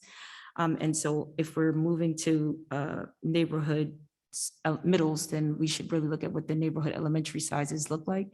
But I would caution us if we are going to just try to use have justice by geography, that's going to actually push us backwards, right? Because the way that our town is situated and set up, it's going to end up being unfair and unequal, which is what we're at right now, where you have large populations of one culture or race in one school and large populations at another. And that's not by our fault as a school district. That's by the way history and towns were made, right? And just systemic stuff. So I think it'll be very difficult for us to try to make it be equitable by culture in that line, but there might be a possibility for us to at least make it equitable by distance and location, just a tiny bit to where the schools are. And then I, again, also, like one of my colleagues said, I would want us to see what those bus routes look like. I know that's a concern for some parents, that they're going to be longer routes or longer ways to school. So I would hope to see a plan that kind of spoke to all of those pieces. Thank you. Mr. Mayor? So you're looking at a lots of competing desires, right? And I certainly would not want to put myself in your shoes given all of these different issues, but they're important. For me, diversity is quite important, and I know I've always, as has been echoed previously, valued that. I think it has helped me immensely in making more informed decisions. And it took me years to understand that my elementary education is where I began to appreciate the value of opinions, the value of experiences that I did not share as I grew up. And I think that's something that I would hope we can achieve, at least more of that than maybe we have right now. It's true that the neighborhoods, some of them anyway, don't lend themselves easily to addressing that sort of diversity. But my hope is that we can find a way to at least introduce more of that in each of the elementary schools, while at the same time trying to ensure that the classroom space, the facilities that are available are going to be used as efficiently as they can. That may mean that some of the schools may still have some emptier classrooms than others, and none of this is going to be perfect. None of this is going to be easy. As far as disruption, I think the two-year look back is an interesting concept. I would want to understand more about how that would work, but I like that with regards to minimizing disruption. But in terms of disruption, I think it's also important to understand that what is it that we or the board, or ultimately whatever decisions are making, what's being disrupted? The disruption really is students are going from point A to point B, right? Point A is their home. Point B is the school. that route point, wherever point B is, they're going to be disrupted from point A to point B. If at the end of the day, and it may take a couple of years for all of this to work out, we through you have achieved some more diversity, better, more efficient use of the classrooms, and made special services more available to each of the elementary schools, then whatever disruption has been caused, hopefully will just be in the rearview mirror, and we'll be looking back and saying, why couldn't we have done this earlier? Those are really the more important points. Boundaries, we've all looking at the maps. They may have made a lot more sense in the years that they were drawn. Neighborhoods change, demographics change, and that in and of itself is a good reason to take a look and realize that the communities aren't what they were when those maps were drawn, and it's time to take another look, and it's time to find some more efficient ways to use the facilities that we have in a way that makes a whole lot more sense today than it does, at least for some. Thank you. Ariana? Sorry. I completely agree with Miss Elmore Stratton. I think because the way just our town is made up and how like different cultures live in like different places, it would be hard if we like redistricted by area to have that as much diversity as we wanted to in each school. I didn't go to elementary school in continental United States. I went to elementary school in Puerto Rico. And I went to this little private school, but I think the beauty surrounding it is that like all the kids in the town, in my town, went to that school. It was a small town, but still everybody went there. So we got the chance to see the entire town, the diversity, socioeconomically, culturally, racially, everything in that one school. And while that might not be super achievable with the redistricting, at least in the way that at least making it so that each part goes to this school allows each student to get the same opportunities as if other students in other schools, because they are the same size, they have the same opportunities, they have the same programs in each of those schools. I also want to talk about like when this ends up getting implemented, I think that like those immediate consequences to like the children who are actually affected by the redistricting should be really taken into consideration and how that would be implemented. I changed schools 4 times in elementary school, and I really missed out on that stability of like your friend group, your teachers, and it did affect me a lot, but you get over it. So I think that should really be taken into consideration, and that stability, those friend groups, that almost second home for those kids should really be considered. Thank you. Thank you. Dr. Rude? So I'm putting Kevin over here in my ear is bringing up very important points. Nobody at the table has yet said that we need to make sure that one of the important considerations in any kind of redistricting plan is also going to have to be special education. So IEPs, 504s. I'm so sorry. I'm sorry. I definitely don't always, I'm not always the most knowledgeable there, but so if Ms. Rydell wants us to speak more on that, but that should definitely be one of the important pillars of consideration. Thank you. Yeah, it was on my list. So to round out, I think that one of the things that I think is really critical is to look at some of the data.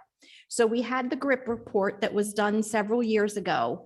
I remember at the discussions, he wasn't aware that we had implemented full day kindergarten. So there's a little flaw in that report to begin with. But my other concern or question is, I live in a very tiny development in Cherry Hill.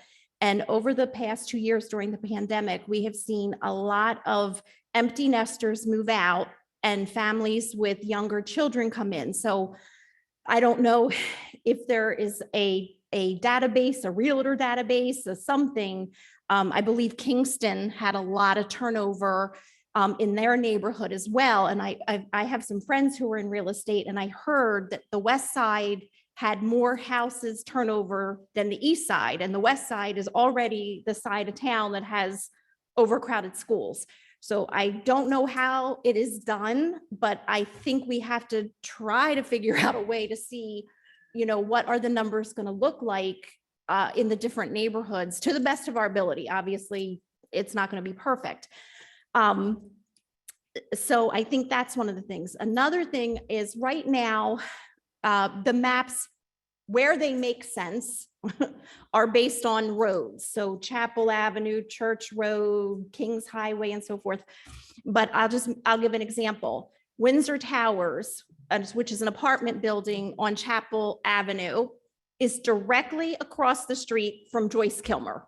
There's a traffic light and it's directly across the street.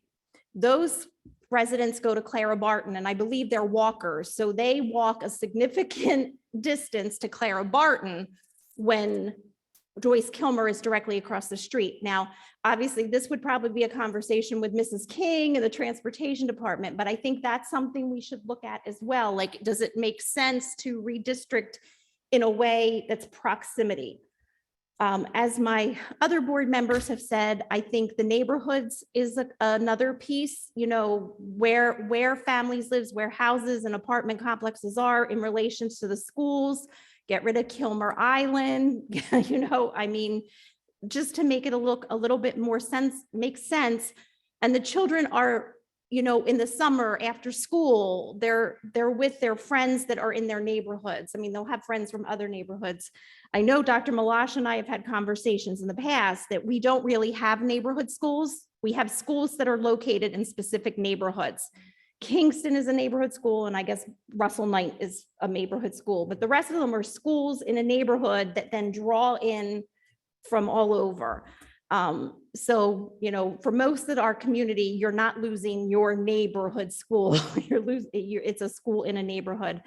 And of course, the numbers, I know just in the last few meetings, we've heard from a lot of Russell Knight families who have said that their school is almost overcrowded. And Kevin just mentioned that, when he was there, and probably still today, some of the kids who live there can't go there, they go to Johnson.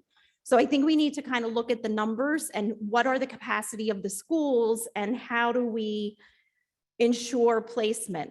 Now, this is not going to be a popular comment, and I don't even know the feasibility of it, but honestly, we need a school on the west side that is kind of near, I don't know what the neighborhoods are, but like Longwood Avenue, can't think of the neighborhoods, but when you look at the Barton map, the kids are coming from close to Merchantville, all the way over there, and their bus time is long. And I think Barton is probably the closest school for them.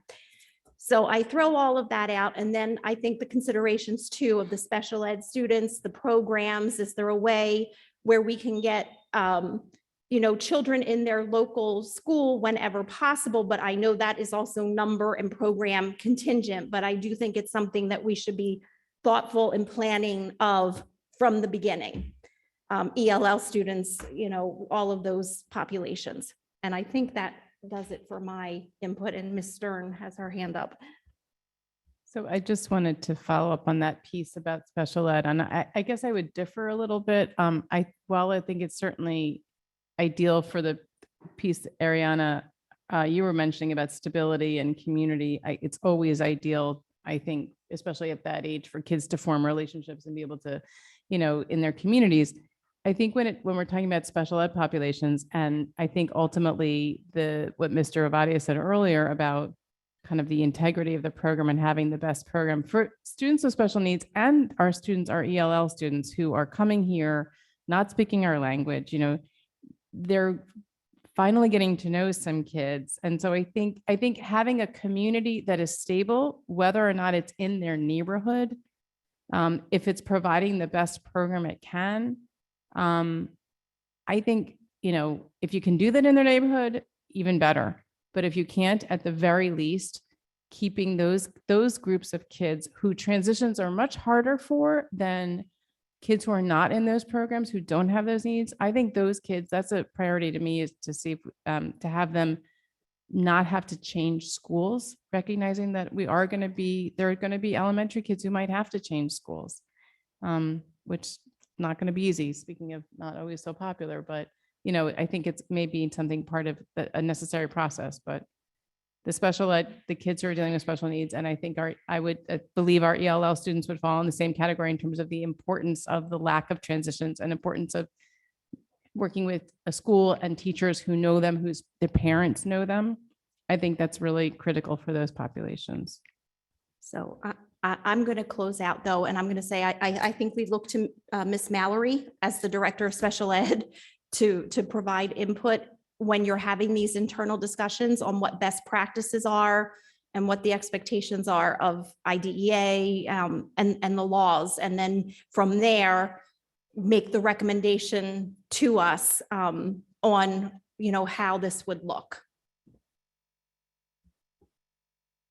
Anything else? If not, we are going to move on.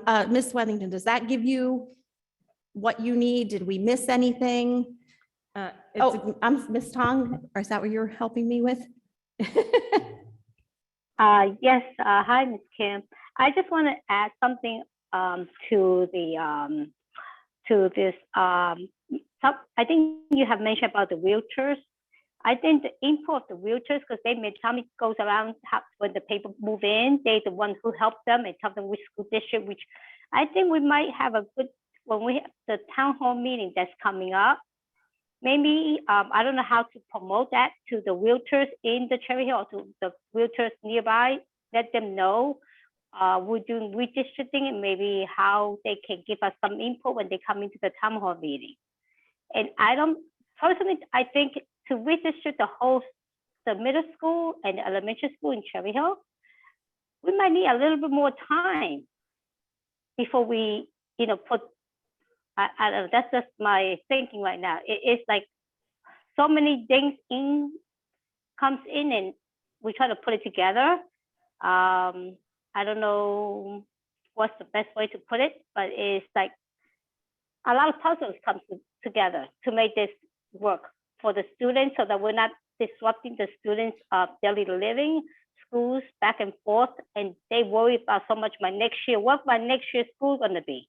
So I think we should give ourselves some time before we move forward. That's my thought right now. Thank you, Ms. Tong. That is the plan. We're not planning to move ahead immediately. We're just in the initial conversations, and there would be a time frame established for any transitions. So we're on the same page. Thanks. Thank you. Thank you, Ms. Mallory, for your signals.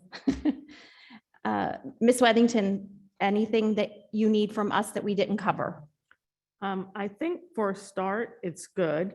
It gives us a direction to go in. We have a few things that we can start to look at. I just do want to let you know that when Val runs her projections, I'm not going to get into her methodology because I'm not Val, but she definitely looks at neighborhoods, neighborhood growth, homes turning over, new families moving in. That is certainly part of what she does, because I remember reading some of her background. That's the most I could tell you. So she has some of that, not all of it. Terrific. That's wonderful to hear. Can I just add to Ms. Friedel? So we'll sit down and go through the information from this evening between now and Friday, and we'll put something out to the board just to try to capture what it was that was heard, to say this is what we saw. There was a question that came up about the turnover in the neighborhoods and the selling of homes. So there's a standard formula that is used to make a determination or a figuring about what that is. It's based at Rutgers. The Dr. Grip was actually involved in the development, but it's a standard approach that's used to look at, what the numbers will be. Mrs. Schmidt-Sabin also tracks the enrollment, to go through. Cherry Hill goes through 20-year cycles, as many communities our size do, in terms of peaks in enrollments and then troughs in enrollments. So we do kind of look at that piece to go through as well. Oh, and I would think birth rate data too, but Because, we may have some new birth rate data too from the last 2 years. Yeah, it's. There were some unexpected or unintended consequences from the pandemic. There are, yeah, there are things that are always interesting when you speak to demographers about how they look at the information. As a, for instance, around here, there were spikes in children that we can go back and track when the Phillies won the World Series, and when the Eagles won the Super Bowl. There are often spikes in children and the enrollment in classes 5 years after that to go through. Thank you.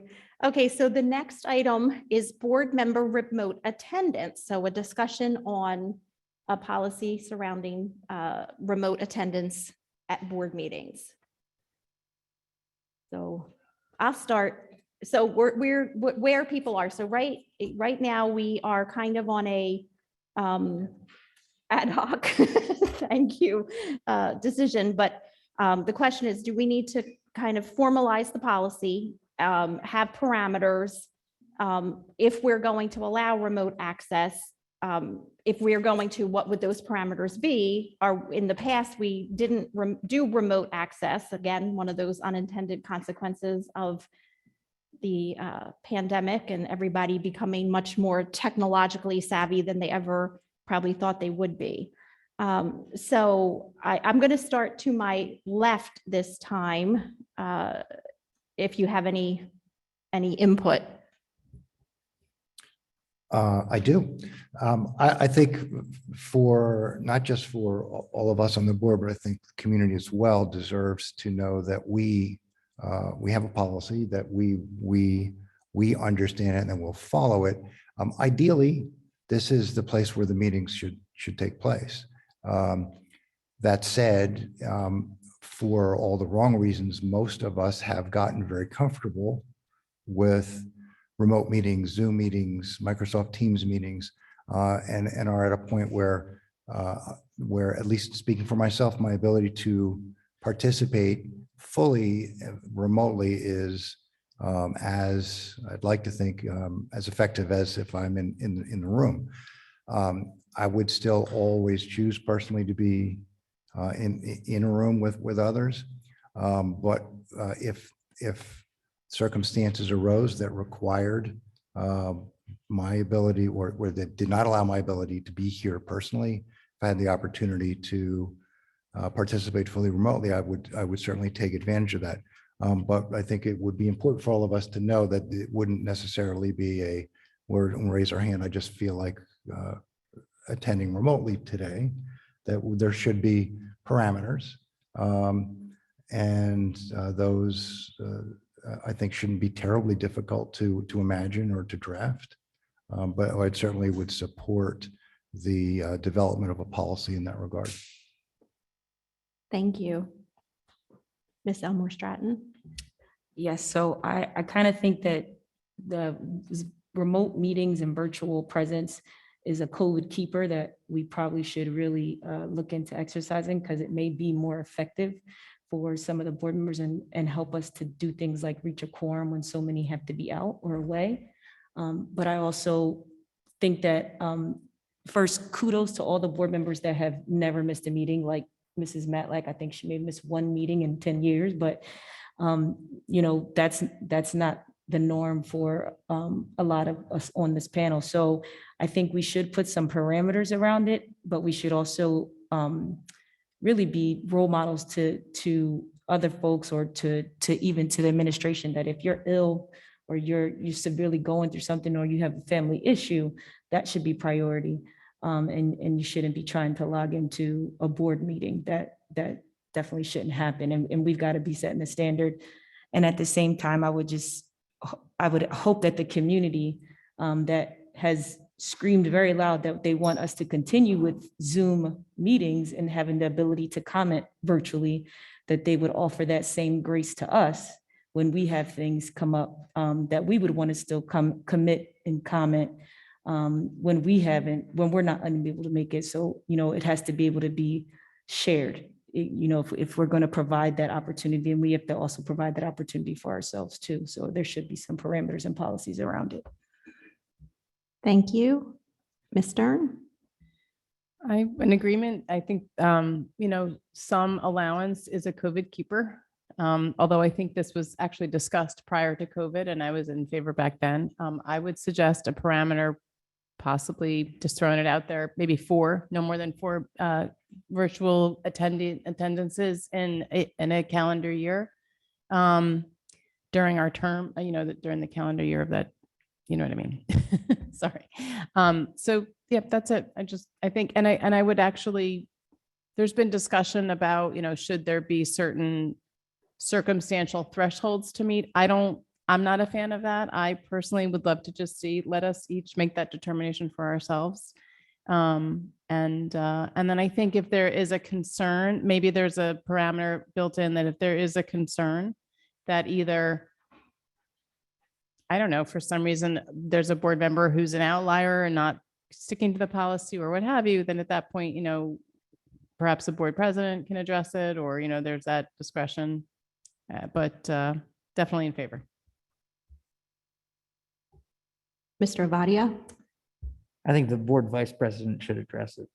But no, I mean, look, I'm in agreement. I do think that in one sense, we do have to be protective of board members. In other words, I don't think there should be an expectation that the community at large knows why someone either missed a meeting. I think as a board, we may need to know, especially if it's elongated. I don't know. I mean, it's clear to me that if it's medical or if it's family medical, that it should be in bounds to participate remotely, but not an expectation that someone has to. I think time off can be good, and I think there's no reason to sort of shame it or question it. I like the idea of thresholds. I don't know. The one I don't know, to be honest with you, is work. I mean, if it's a work commitment and you can be available that evening to be part of a board meeting, why not, in a certain sense? But I do think it falls into a different category. So we do need some kind of structure. But I do think, anything that's medical or medical family or anything that, and I think that there's just value in occasionally missing a board meeting if you have to, if you need a mental, break, whatever it is. So I don't know. I mean, but I guess I don't know. Like, let's say we say, look, you can do it 3 times a year. I don't know, because I think it still should be case-based. And there should at least be some understanding within the board what the broad category of why you're not there. So I really am in favor of moving to this. The problem with putting exact parameters is that there are special cases, but moving towards some sort of framework, I think is a good idea. Okay, Mrs. Tong? Yes, I am. Well, I have to say I am in favor of the remote meeting, but at the same time, we as a board member, we should be, be there as much as we can so we can have other people see us. If at times that you have to be remote due to medical leave or personal leave, or personal leave is work, right? So just give us everybody the same opportunity so that everybody works out and be able to communicate still. It has to be case on case, I guess case by case.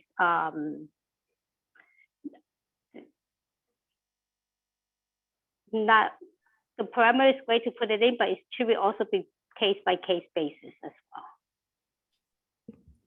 Thank you. Dr. Rude? I think it's great for us to be in person. I'd love for us all to be in person all the time. Life happens. We're not paid to do this. It's a public service. I'm happy to be here. But if I have a conference or something, or if I'm ill, not so ill that, I need to be in bed, but ill enough that I shouldn't be exposing all of you, I'd still like to be able to make that contribution. And I think that we're pretty used to these Zoom meetings at this point. I think there's I do think it's a keeper. I think that we should have the remote option so that we can perform our civic duties, even if we have extenuating circumstances. I don't like the idea of too much structure where we're like, well, you're only allowed to do it this many times because then, something comes up, life happens. But I do, if we go down that route, as long as there's some flexibility, like I could see us having some limits just so that in the future, obviously, none of us board members are ever going to abuse such a thing. But if there wasn't a board member down, that's going to abuse it, maybe we need some more rules. But I tend to be more in favor of kind of flexibility and, just understanding that we're all adults trying to do the right thing and life happens. So. Thank you. So I would say that I'm open to some remote access. I do think that there has to be limits to it.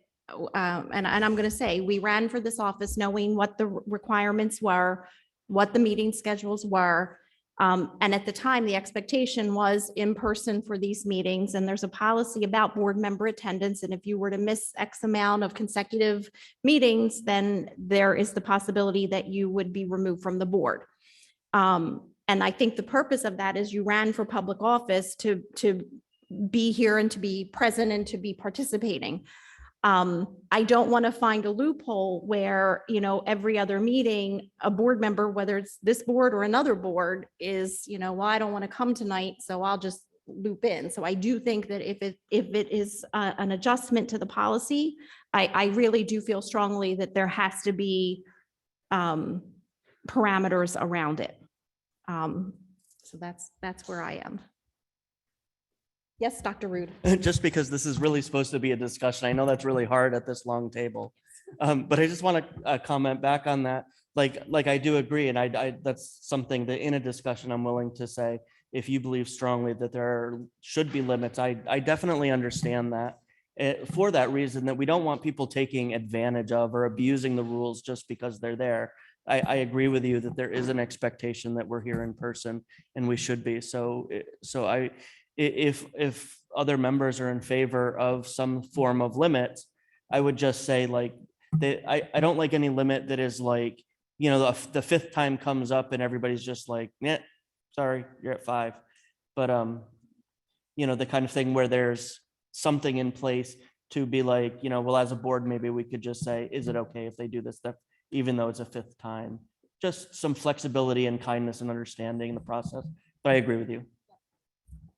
So this is actually, I think, the first time for me that something like this has come up, where we're talking about almost, I don't know if it's an amendment to the board member policy. I'm kind of looking at Paul sitting here. There's actually a draft policy from Strauss-Esme. Okay, so I'm thinking, Ms. Wethington, that while we're still in committee of the whole, there is a committee for P&L. Would this make sense for the committee to kind of take a look at the Strauss-Esme policy, work on it with you, and then present it to the board? Or is it better for the administration to do it, Paul? I'm open. I haven't done this. I would say. Okay, so Paul's saying the committee should work on it together. So I will reach out to the committee. If you can get us Yep, I'll get it to you. yeah, and then we'll work Okay, collaboratively to that's fine. draft something. Yep. Does that work for everybody? Oh, let me ask the students, any thoughts on board members joining remotely? Oh, sure. I actually agree with what was said before. I think that flexibility should always be available. Life happens, and now that we have the technology to be at a place without actually being there is really beneficial, since again, now with COVID, a lot of more diseases and so many things that are happening just don't allow us to be everywhere at once. So I do think this is an amazing opportunity that should be kept open all the time, but I also think there should be at least a little bit of parameters so that the expectation of being here in person is upheld. That's it. Thank you. Kevin? I agree. I do think again, we have the technology now to make sure that people can upkeep their civic duties, even if they can't physically be present. But part of the commitment to be on the Board of Education is to be here in person. And that similar commitments are required for students. So the Board of Ed should lead by example and be present when they can. Since there is a policy limiting on, or that looks at how many times a board member can skip or can miss a consecutively miss meetings, maybe their or a virtual presence doesn't count towards being present for a meeting, but still allows them to participate. Great, good point, Kevin. Thank you. Okay, moving on, the activity participation fee. And Ms. Wethington, this is an annual discussion that the board has related to the activity fee at the middle and high school. Yes, Okay, correct. do you have a recommendation, or I don't know if our newest board members are familiar? So the activity fee applies to middle school and high school. At middle school, the fee is $70 per student with a cap of $150 for families. At high school, it's $80 per student with a cap of $150 for families. We have about 4,000 students in the district who are participating in clubs and sports that impact the activity fee. And then there is assistance for students at the schools if they are not able to pay the fee. At the school, determined at the school level. Yeah. Okay. So before us is a discussion of, do we want to maintain the fee, increase the fee? We're not voting tonight on this, but we are just discussing. Correct. You're not voting. This is just on your normal calendar of policies that need to be reviewed annually by the board. Okay, when do we have to make a decision? I'd say, Dr. Malash. If there's going to be a change, it needs to be done before the end of May. Okay. All right, so I guess right now is a sense of the board. Does anybody feel the need to change the activity fee? I am not seeing anybody. So there's your answer. Thank you very much. Okay, Mrs. Wethington gave us, there were some first reading of policies. Anything you want to point out, Mrs. Wethington, or any questions from the board on any of the first reads? I don't have anything to point out unless board members have questions.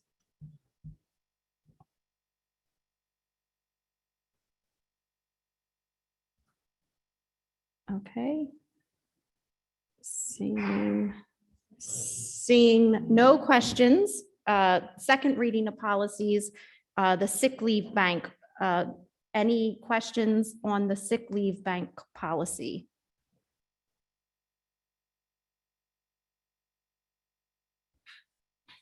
Seeing none. That is our agenda for P&L, unless there are any old or new business items. All right, Mr. Avadia. All right, thank you. Next, we'll turn our attention to strategic planning. I'm going to pass it over to Mrs. Tong. Thank you, Mr. Avalia. Before I go to my session, can I ask a question regarding the P&L? Let me go to the note. 1 second. I have a question about the student survey, analysis, evaluation, examination, testing, and treatment. Can someone explain or try to tell me what those are? I guess I am not understanding that particular section. Mrs. Tong, we have requirements if we ever want to administer a survey to students.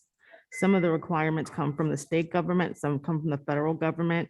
So this policy was updated to add additional detail that came from the federal government. Oh, okay. Hold on. Let me go back. Okay, so that's just from the federal government regulation, correct? That the updates came from the federal government. Okay, thank you. Sure. All right, now I'm going back to the strategic committee right now. This is my committee. I'm going to pass that to Mrs. Sugar. Regarding that, Mrs. Sugar, take it over.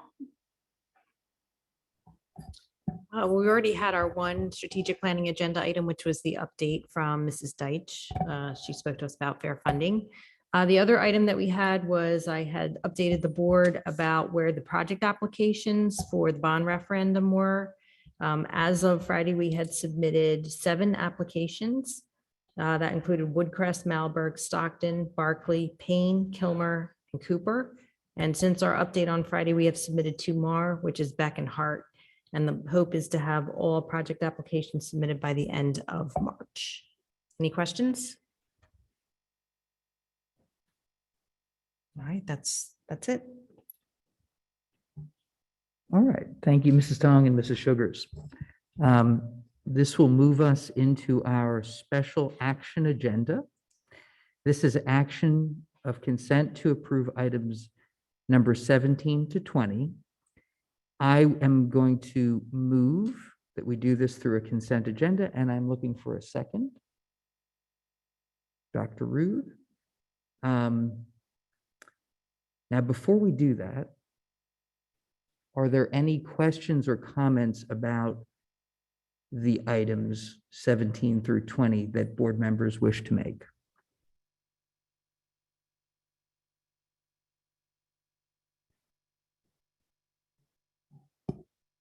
I'm sorry, I'm trying to determine if I have to abstain. Okay, I'm good.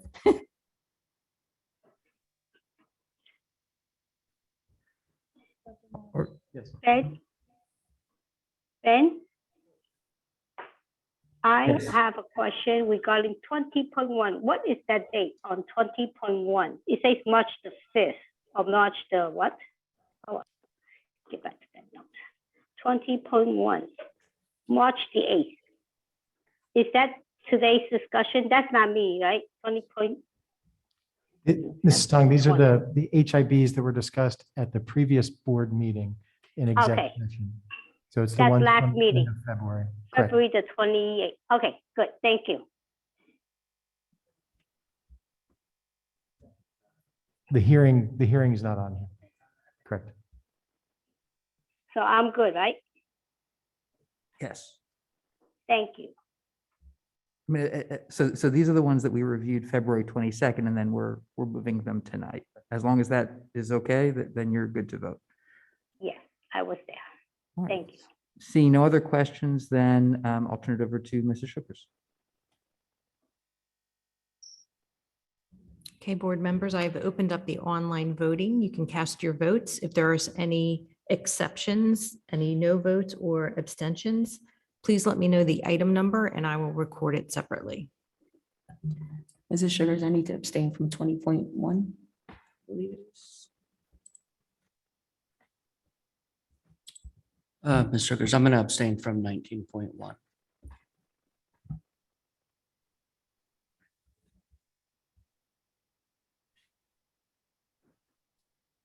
Okay, hearing no other exceptions, we have a unanimous yes vote. Thank you, Mrs. Sugars. Okay. Next, I will go to, do any board members have new business they would like to share this evening?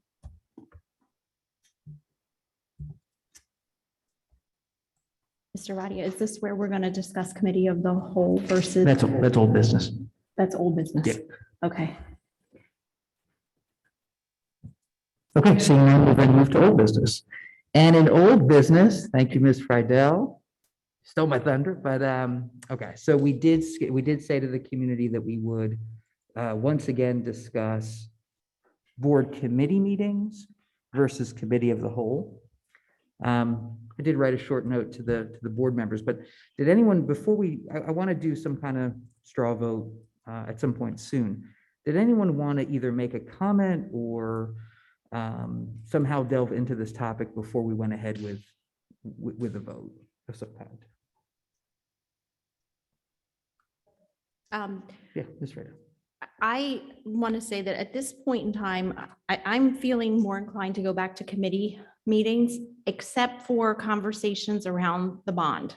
I think that it's really critical for information about the bond, the projects and so forth is a discussion for the whole board. But otherwise, I am supportive of going back to a committee structure. Okay, I would add to that because I think it's a very good point. I think HR can remain what's reported publicly in the whole, because that's a meeting that exists separately anyway, even in our current structure. Okay, other thoughts?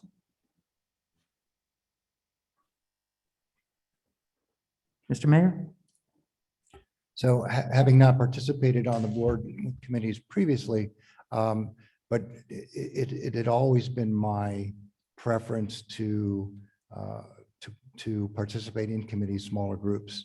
I've always felt that allows for a little more granular information to be shared. Would also, I think, inform our comments and ability to interact with the community to provide a little more detailed feedback. I don't know what that means with regard to the planning future meetings, but with flexibility that I think most of us have to a degree, I think we could probably make that work. So I would certainly be in favor of moving to or moving back to separate committee meetings. Thank you. Dr. Root? So the last time we talked about this, I said that I enjoyed the committee of the whole because I was, it gave me a sense of all of the different things that are being done by the board. That's because I was a brand new baby board member. Now that I've been here for 2 months, I'm realizing I still enjoy the committee of the whole, but I think I'm ready to graduate to regular committees. I think it would allow us all to have a little bit more interaction amongst ourselves. It is hard to discuss up here along this big, long table. And I think sometimes we end up just getting on our pulpit and saying our piece when really we should be back and forth discussing and really thinking through issues. So I'm in favor of going to the committees. Okay. Ms. Stern? I'm definitely in favor of returning to committee meetings. I used to be more in favor of committee of the whole, but I have found very variable participation by this long table of people. I think several of us have commented how hard it is to kind of see one another and feel like it's an interaction. And it's just the nature of, being in a larger space and the configuration. I also, having been in both now, although for not for a long time on either, I do think we have more helpful, thoughtful, small group conversations, which I think, as long as we make sure to bring that to the larger kind of our summaries to the larger group, I think that makes sense. I also would say that I would be in favor of not having those meetings used to be spread out on 2 nights of the week. I think, we all ran for these positions and got elected for them, except for Mr. Mayor didn't run for him. but put himself in for the selection. So we knew what we were, we knew what we were committing to some degree, but we really all spend a lot of time dedicating ourselves to this. So I think if we can condense the meetings and perhaps 1 night rather than 2, in addition to these meetings and the town halls and all the other, important pieces we're part of, I think that would be favorable. So that's what I would recommend. Thanks. Mrs. Elmore Stratton? I've been in both since having my appointed term and then also this term right now. I've seen both, experienced both. I'm fine with it, with whatever we decide. I would just want it to be not as taxing as these meetings are. And I do agree with Dr. Rude that it will allow us to do a little bit more discussion to go back to the committee format. But the only thing I would think is that I don't know that we can, this will probably be a topic later, but like if the attendance to that needs to be, or public participation in that would have to remain the way it was, where they would have to come in and not be virtually shared or whatever that format might be. Thank you. Mrs. Tong? I do agree. I've been to both I'm still in favor of the committee as a whole because I see everybody's opinion. And if let the, I guess I also will let the public comment as well. Maybe that might help them. I don't know, are they allowed to comment tonight? I'm not sure, but if it is, they are welcome, that way we can hear them and their point of view as well as our point of view as the whole board. But of course, whatever, I'll go along with whatever makes everybody work together. The main thing is work together. So I'll do whatever it takes. Thanks, Mrs. Tong. So here's what I think. I think there's definitely value in the committees. And I think frankly, we're at a better board point to move to that structure than we were 2 months ago. Now, I am in favor of doing this in one night. And to Ms. Friedel's point, oh, okay. Oh, wait. Kevin, okay. All right, you got it, Kevin.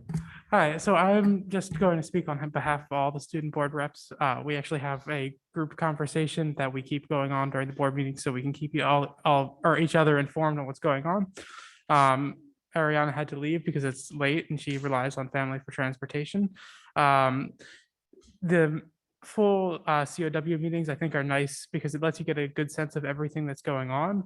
But it also does mean these meetings usually end around 11 o'clock. And that's our big challenge for all the student board reps to actually participate for the entire meeting. I'm lucky, I'm used to being out super late because of my what I do in school, but not everyone is. Then also, but I do think if there's a return to the committee meeting structure, to make sure that the student board reps are included in those committees and that public participation is as easy as it can be for these meetings.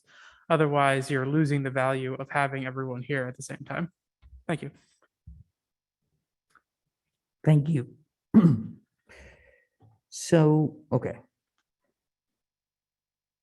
I mean, I guess I was thinking we would do a straw poll, but it doesn't seem particularly like it's necessary. So I think what we want to do is starting next month to go to the committees, have 3 on one night. If I had to make a guess, I would say probably the Tuesday is the one board members just sort of block off their calendar. Leave strategic planning in the whole, leave HR where it is as sort of a private meeting. Whatever comes to the whole, though, I think we can bake those three in. But the 3 therefore would be strategic plan. No, I'm sorry, already wrong. BNF, PNL, CNI.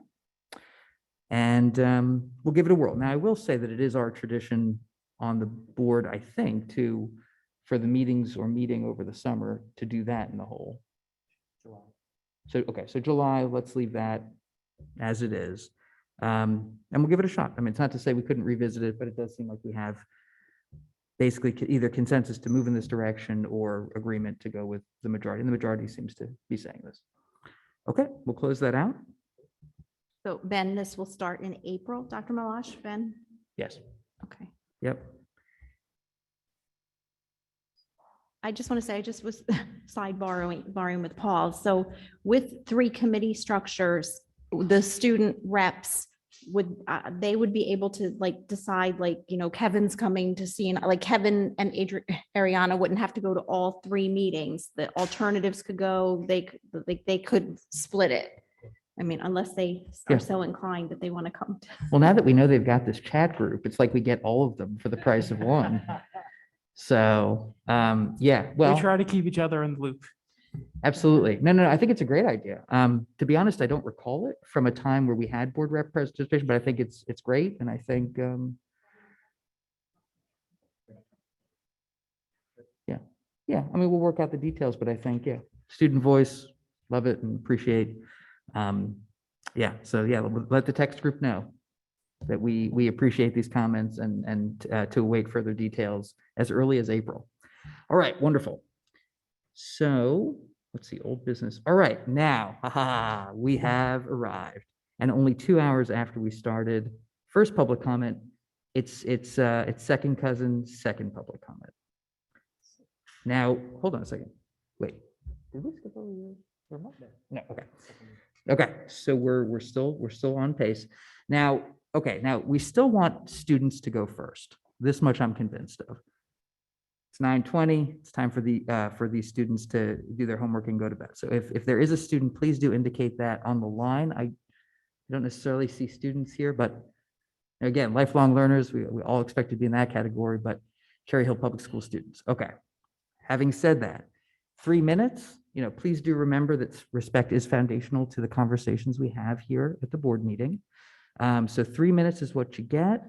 We will do a timer, and please, you don't have to state your address if you don't want to.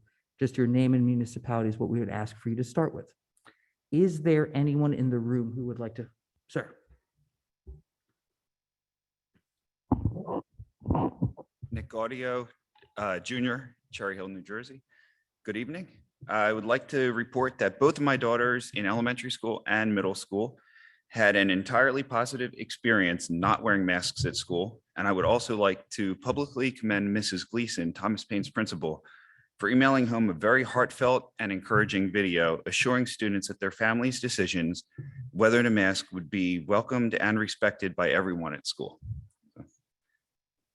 2 weeks ago, I requested that the Board of Ed drop the discriminatory personal travel quarantine policy that ostracizes unvaccinated students. However, the district has issued no response and has not notified the public whether they plan to drop this policy, especially with spring break just over a month ahead from us right now.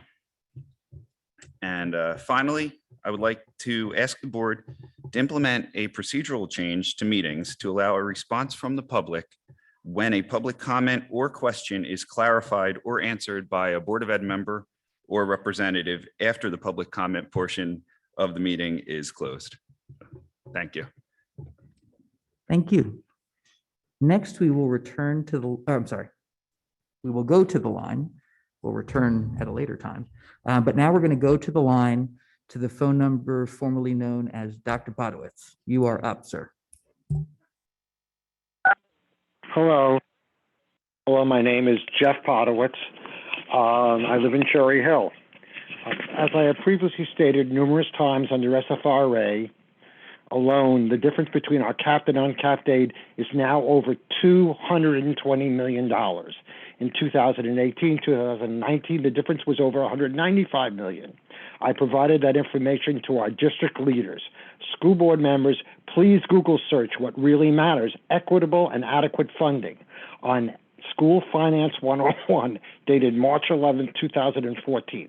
First, read what Mark wrote, including oftentimes the underrated suburban districts bring up school spending by accepting crushing tax burdens that weakens their own economic growth. School board, read the data that Mark provides. Note, target aid is capped aid, not uncapped aid. Jeff, commented, do our leaders really want to push our communities to their limits and destabilize these middle-class communities?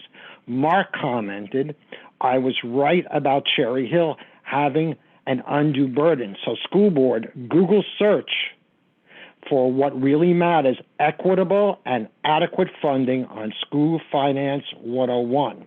Because our leaders refused to help when CHEPTA asked in 2010, I have been commenting on state-level blogs since 2011 to 2019 about fair funding for our community and our at-risk students. Mark, who wrote in this particular blog post, commented on seeing what I had written previously, and that was in 2014.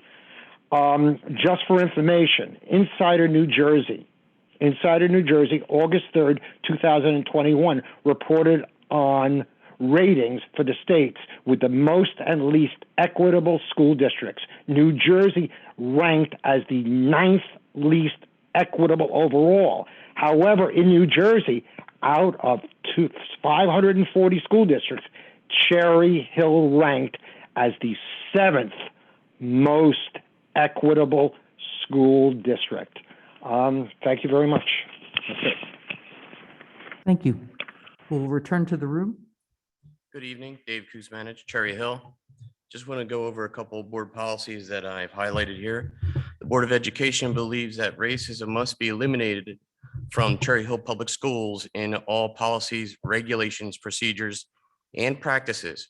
Personal and institutional racism have historically existed and continue to exist within the country, county, community, and the Cherry Hill School District. That's you, board, right now. Cherry Hill Public School Board of Education rejects all forms of racism as destructive to the district's mission, beliefs, values, and goals. The Board of Education is committed to the following principles. This is one of them. I read it last time. I'll read it again tonight. The board commits the school district to promote the success of Black, African-American, Hispanic, Latinx students, and also Indigenous people, Pacific Islanders, and Southeast Asian students, i.e. students who have a racial identity other than white, and to actively work to eliminate institutional and structural policies and practices that perpetuate inequities for these students. I'm going to read an excerpt from your Equal Opportunity and Anti-Discrimination Policy dated July 2018.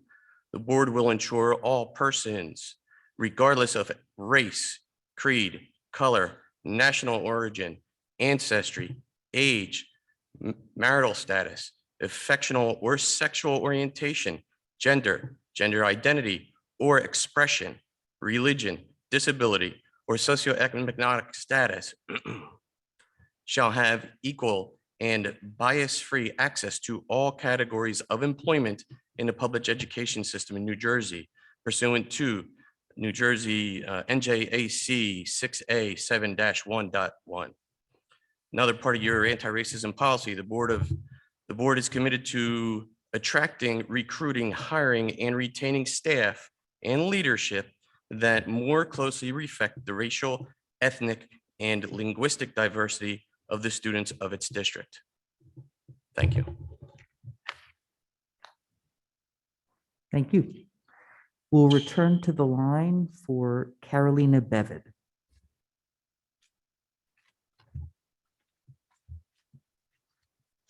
Good evening, Carolina Bevid, Cherry Hill. First, I'd like to urge the board to question what COVID policies and protocols remain in place in our schools that no longer make sense. So some examples that were shared to me from my children include, every other bathroom stall being off limits, plastic is still covering all the walls in my son's classroom, assigned distanced seating at lunch, and most of all, like Mr. Gaudio mentioned, the travel quarantine for unvaccinated students, that should be lifted immediately, especially after this new study came out that showed a 12% efficacy rate for vaccines for 5 to 11-year-olds. I mean, it's just completely unwarranted to discriminate between vaccinated and unvaccinated students with that kind of low efficacy rate. And then finally, I'm sorry if this was discussed, I had to drop out of the meeting for a bit, but I would really like to see committee meetings be separate meetings again, instead of committee of the whole that happen at board meetings. I know that the board was going to revisit this in March. I don't know if it was already discussed, but if not, I'm in strong support of making committee meetings separate meetings. Thank you. Thank you, Ms. Bevid. I would just jump in that we did maybe a half an hour ago decide that 3 of our committees would be moving to the separate committee format as of next month. And that would be BNF, CNI, and PNL. The other 2 will remain, at least as of April, will remain in the whole. So yes, thank you for reminding us. We did make that promise to revisit it this evening. And I believe that we did that. Thank you. We'll next go to the room. Hi, I'm Jennifer Sharman. I live in Cherry Hill. The gentleman before me that spoke a few minutes ago in the room was talking about the anti-racism policy.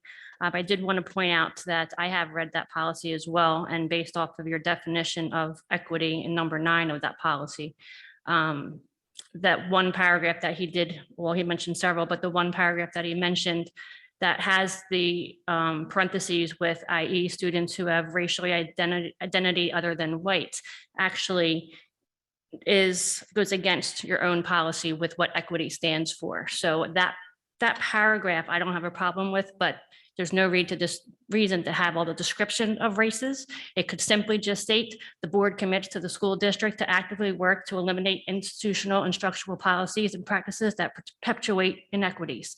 End of story. And that would be fair all the way around and be equitable.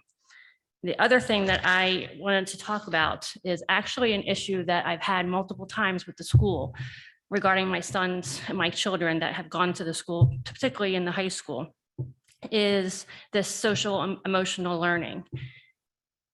I want to know, actually, because I can't find it anywhere on your district websites or the high school websites, what that exactly is, how the teachers are trained on it, how many teachers are certified on it, because there are courses on that and they are taught by psychologists.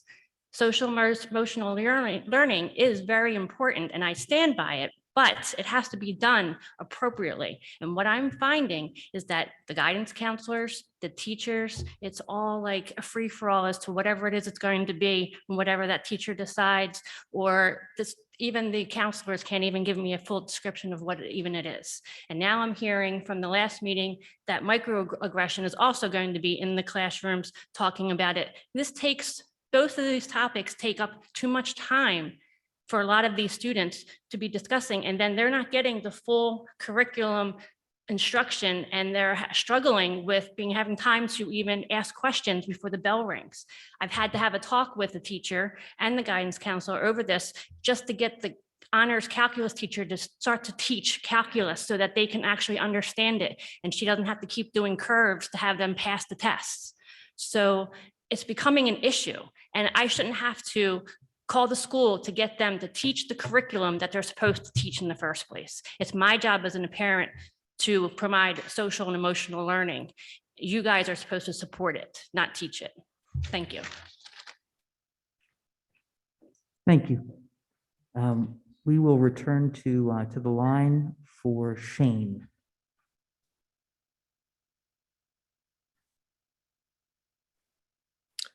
Hey, good evening.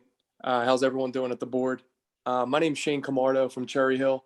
I spoke at this board meeting 2 weeks ago in regards to my son, Cole Camardo, who suffered some tragedy at Barkley Childhood Center. I just wanted to provide an update to the board, and I hope that I didn't have to do this. First and foremost, I will say I have gotten email responses from the board, which has been great. But unfortunately, my child is now going on 5 weeks with no school. I don't know what more I can do for my child, but he is currently and actively getting denied an education from Cherry Hill. It's completely inexcusable. Today, in fact, I got a call from the homeschool teacher who was supposed to start with my child. The homeschool teacher advised me that she actually was just calling to apologize because she could not work with my child. So after a week of getting our hopes up that this nightmare would come to an end and we could at least get my child an education that he deserves, we were just set back again. We are no closer to getting my son in school than we were 5 weeks ago when this whole nightmare took place. I don't know what more I can do, but I know right now that this is completely inexcusable, unacceptable, unprofessional, and just downright not fair.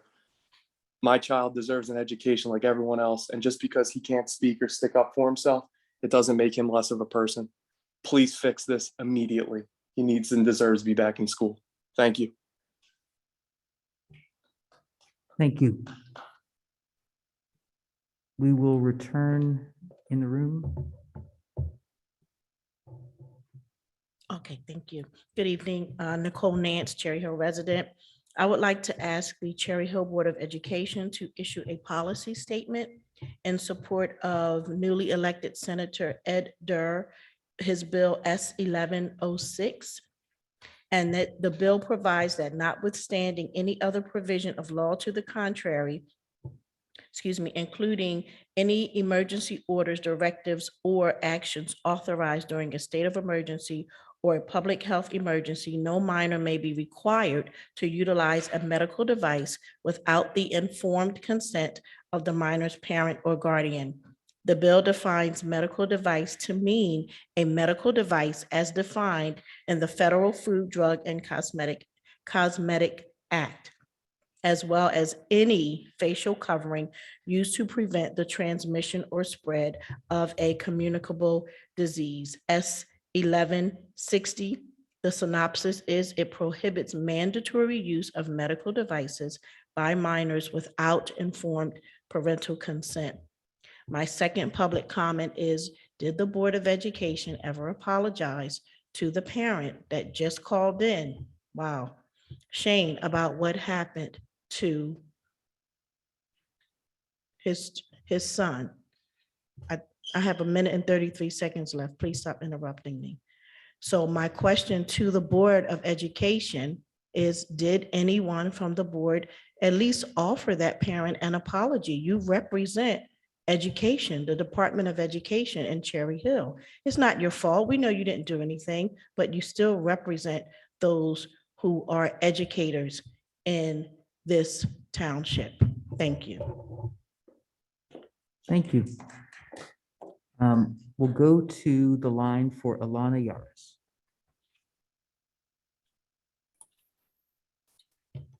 Alana Yaris, Cherry Hill. At the last board meeting, the meeting was abruptly ended during the superintendent's comments because a member of the public did not understand that during superintendent's comments, they are not supposed to speak. I would request of the board that if there are questions asked during public comment at any time, if the superintendent or board wanted to respond to them, if it's possible that an FAQ page or some other type of questioning page could be put out, or a one-page memo, so that those who sit through hours-long meeting can get answers to the questions that they are requesting answers to. Second, earlier in the meeting, it was discussed about class size, and I just want to state that the district policy 2312 says that a desired range for the minimum and maximum number of pupils that shall be assigned to regular classes shall be established by the superintendent. Now, I've read through a lot of the policies for the district, and I know I saw somewhere that kindergarten through second grade is 22 students and third through fifth grade is 25 students.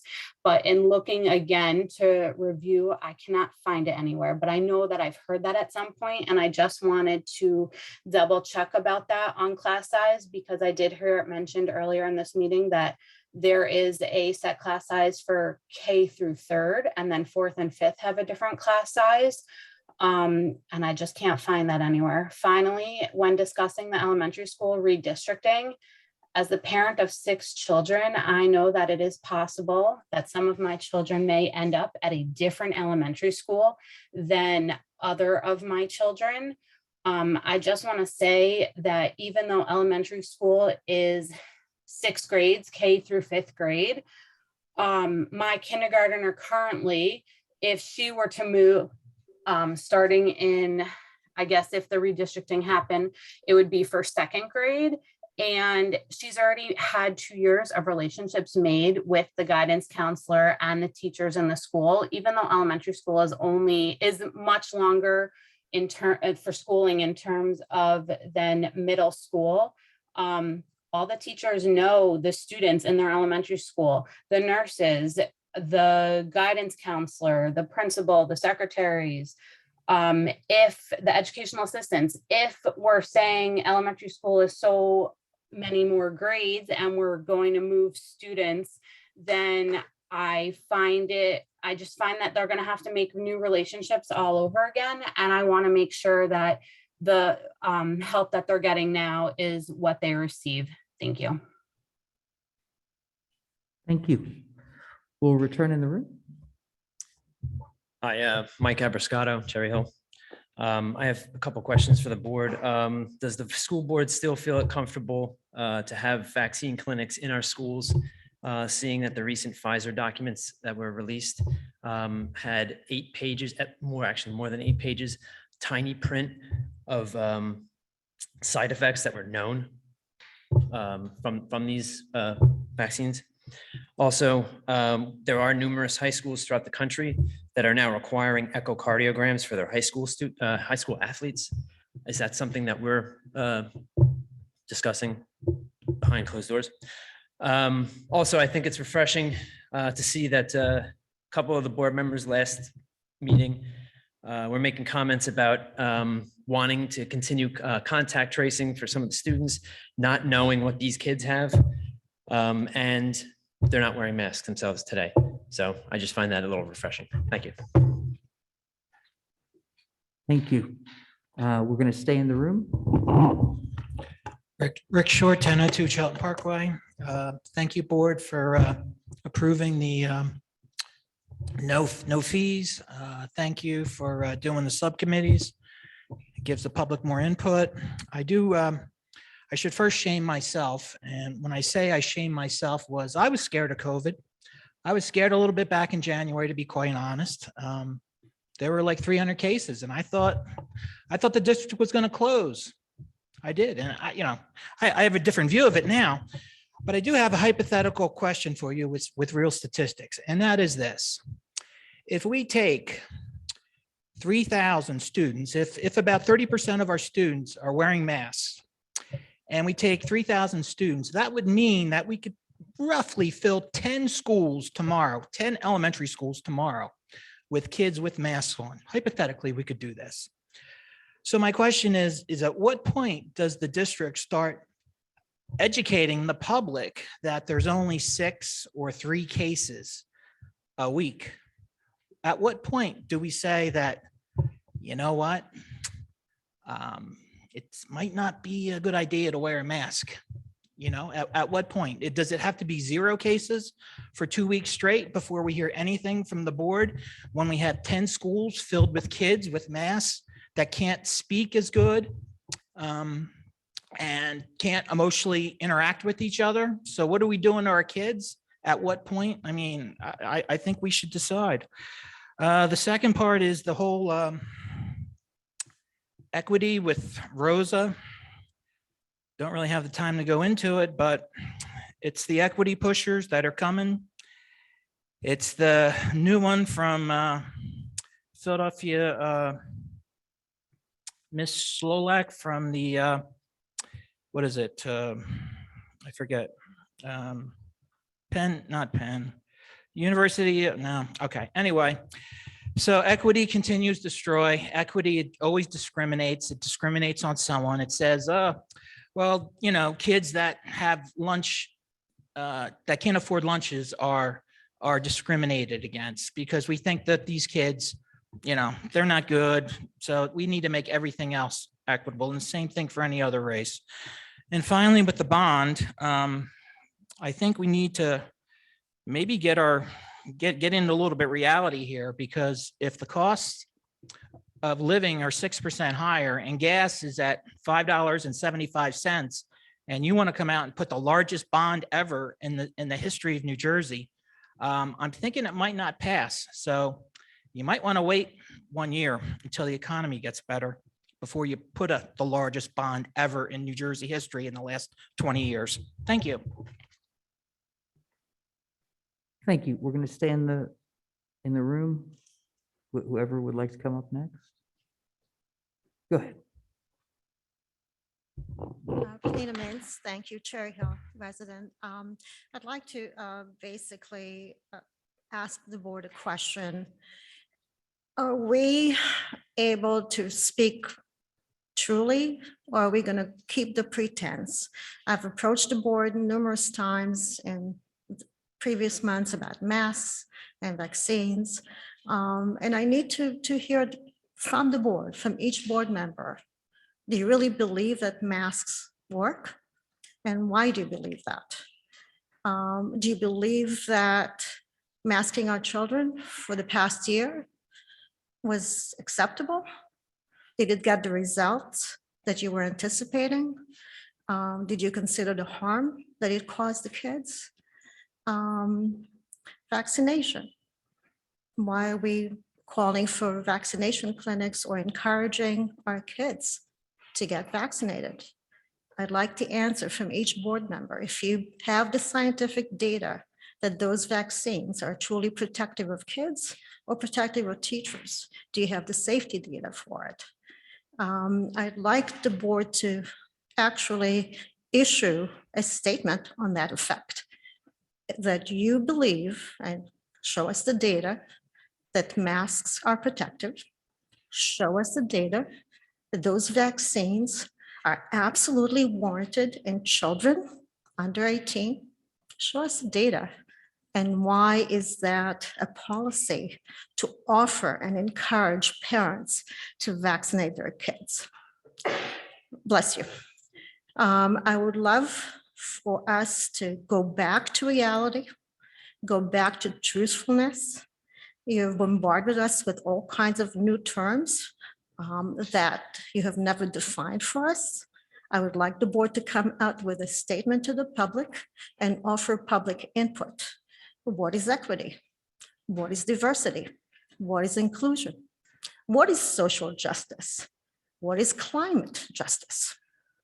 What is gender theory? You've put the entire community in disarray. I would love for us to have a truthful public debate before we proceed and embrace all of these terminologies without even thinking what the consequences are. Thank you so much. Thank you. So generally our practice, just to clarify, I know that some people come to the podium and they think to themselves, I'd like to have a meeting with each board member. It's not really what we do. I don't know exactly what to say with this comment, because even me, I am the president of this board. However, as an individual, I have no power. When this meeting ends, and frankly, most of the time when it's in session, I'm the voice of one. But we don't go around the room and kind of think about what each board member wants. That's what the piece of the board meeting is, and we bring things up to try to get consensus. Now, I will say yesterday, this district went to mask optional. The last couple of comments make me think that some people think that we should remove the choice for families and for kids to wear a mask. And I'm sort of struggling to understand that. Like, we're mask optional now, like, right? So I guess my expectation was that would have, been received perhaps a little bit differently. But the reality is, I can tell you as an individual, we could certainly talk sometime as a board, but I don't know the comfort level of my colleagues here in terms of ripping off masks or telling people that's not an acceptable choice. I don't believe we would have a consensus on something like that. So listen, the board meeting can be a frustrating vehicle, but it's what we have, and we do the best we can with it. However, I know people sometimes get disappointed. You can't kind of have this sort of individual response from board members. It's just not how we've ever operated, to my knowledge. So anyway, I offer that hopefully as a clarification. Next up.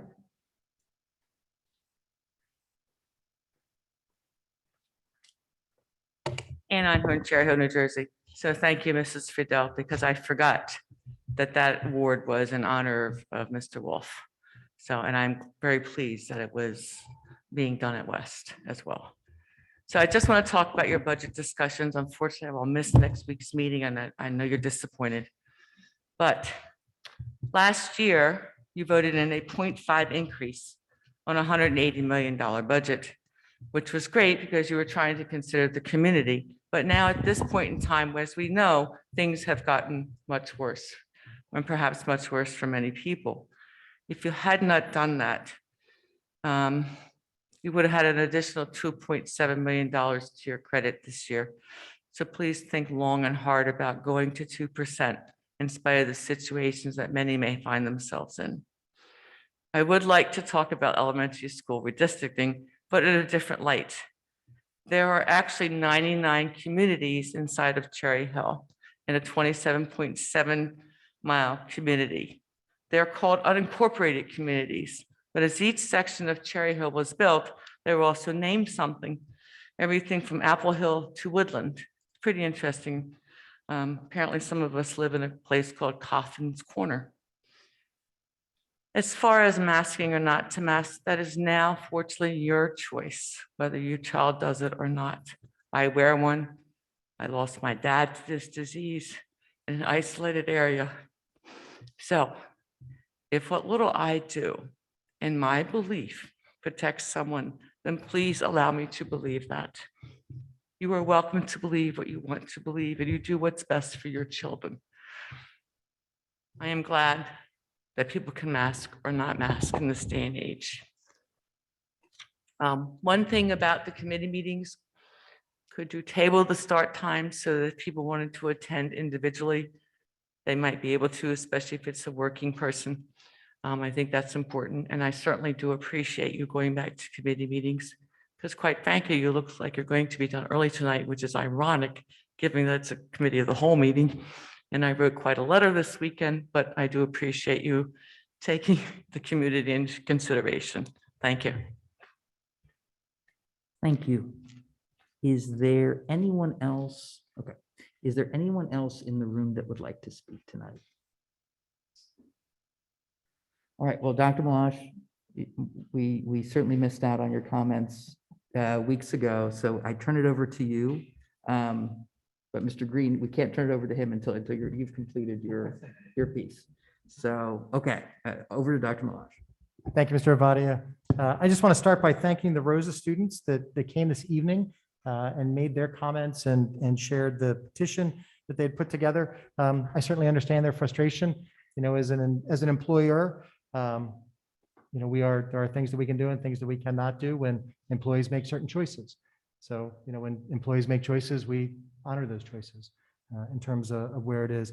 But I do appreciate them coming out, you know, and being heard this evening. I understand their frustration and the difficulty that they are dealing with at this time.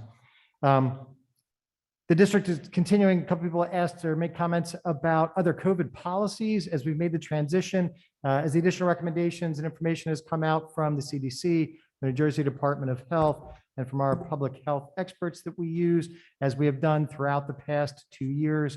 We've continued to be deliberative. We were focused on getting everybody back to a mask optional situation. The Road Forward Committee will meet again. There'll be additional discussion about the rest of the policies, including the travel policy and things like that. So we expect to have an update with the community in the near future about things that change. I appreciate the community members that spoke tonight about the anti-racism policy. I think it's always important for us to revisit that and to focus on that because of what occurs in our community, in our district, and in the world today with the things that are going on. Bringing up the terms, quoting the terms, again, I think is of critical importance. Talking about the microaggressions, you know, referring to what was talked about at the last board meeting and lessons that are going on in our schools and discussions that are taking place. Unfortunately, there are microaggressions taking place in our schools every day. If we can continue to educate our children about what that means and what that is and what occurs, you know, then we are continuing to move forward. Social emotional learning. There's been a lot of discussion about social emotional learning in education, probably over the course of the last 25 years or so. That's taken on a different meaning for a lot of people since the pandemic. There are some structured programs with social emotional learning that we are using, but social emotional learning is much more than just a specified program. It's an awareness of the social emotional needs that all human beings have.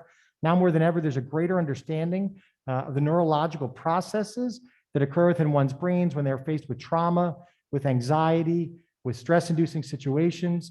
In fact, both schools have provided the staff with training on the neuroscience of learning. How does the brain function?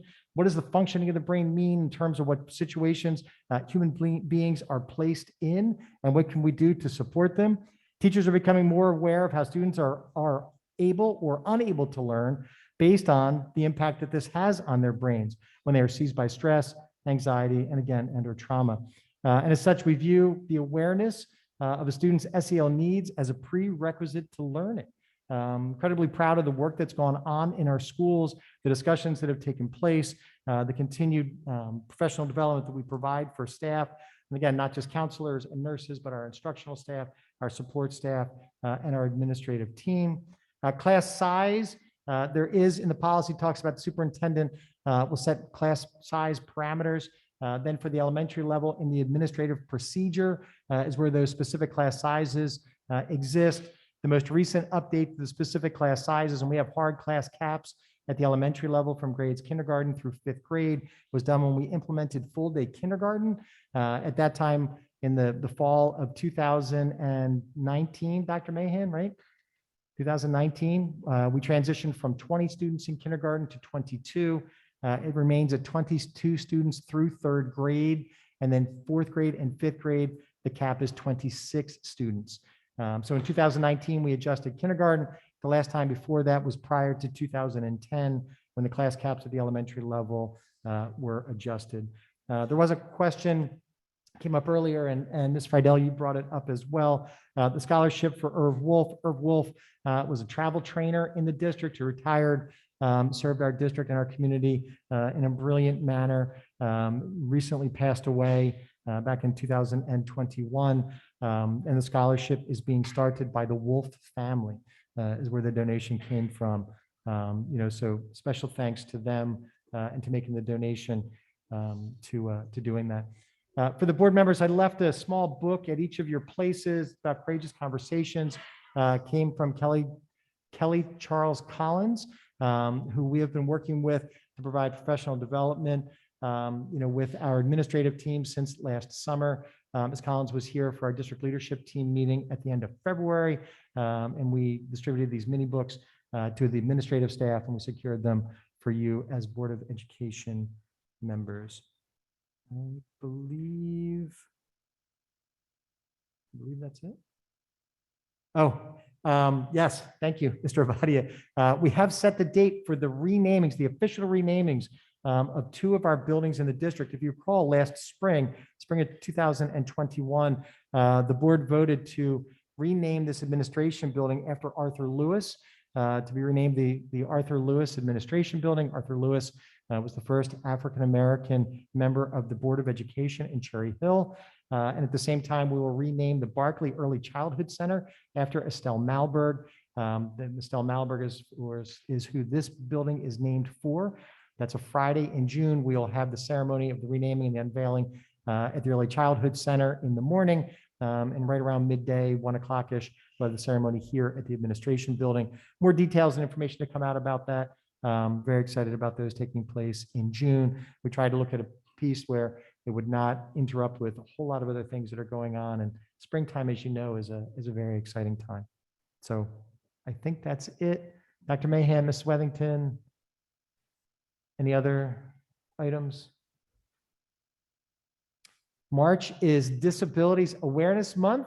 Mrs. Wilson, who does our social media, tweeted out and put it on our Instagram and on our Facebook page. You can actually find on our district website, on the cover of that website, highlighting Disabilities Awareness Month. March is also Women's History Month. So you'll hear a lot of discussion going on in our schools, talking about women's history and talking about Disabilities Awareness Month. I think that's it that I have for now. Thank you, Dr. Malash. Well, with that, I will move to adjourn for the evening. Do I have a second?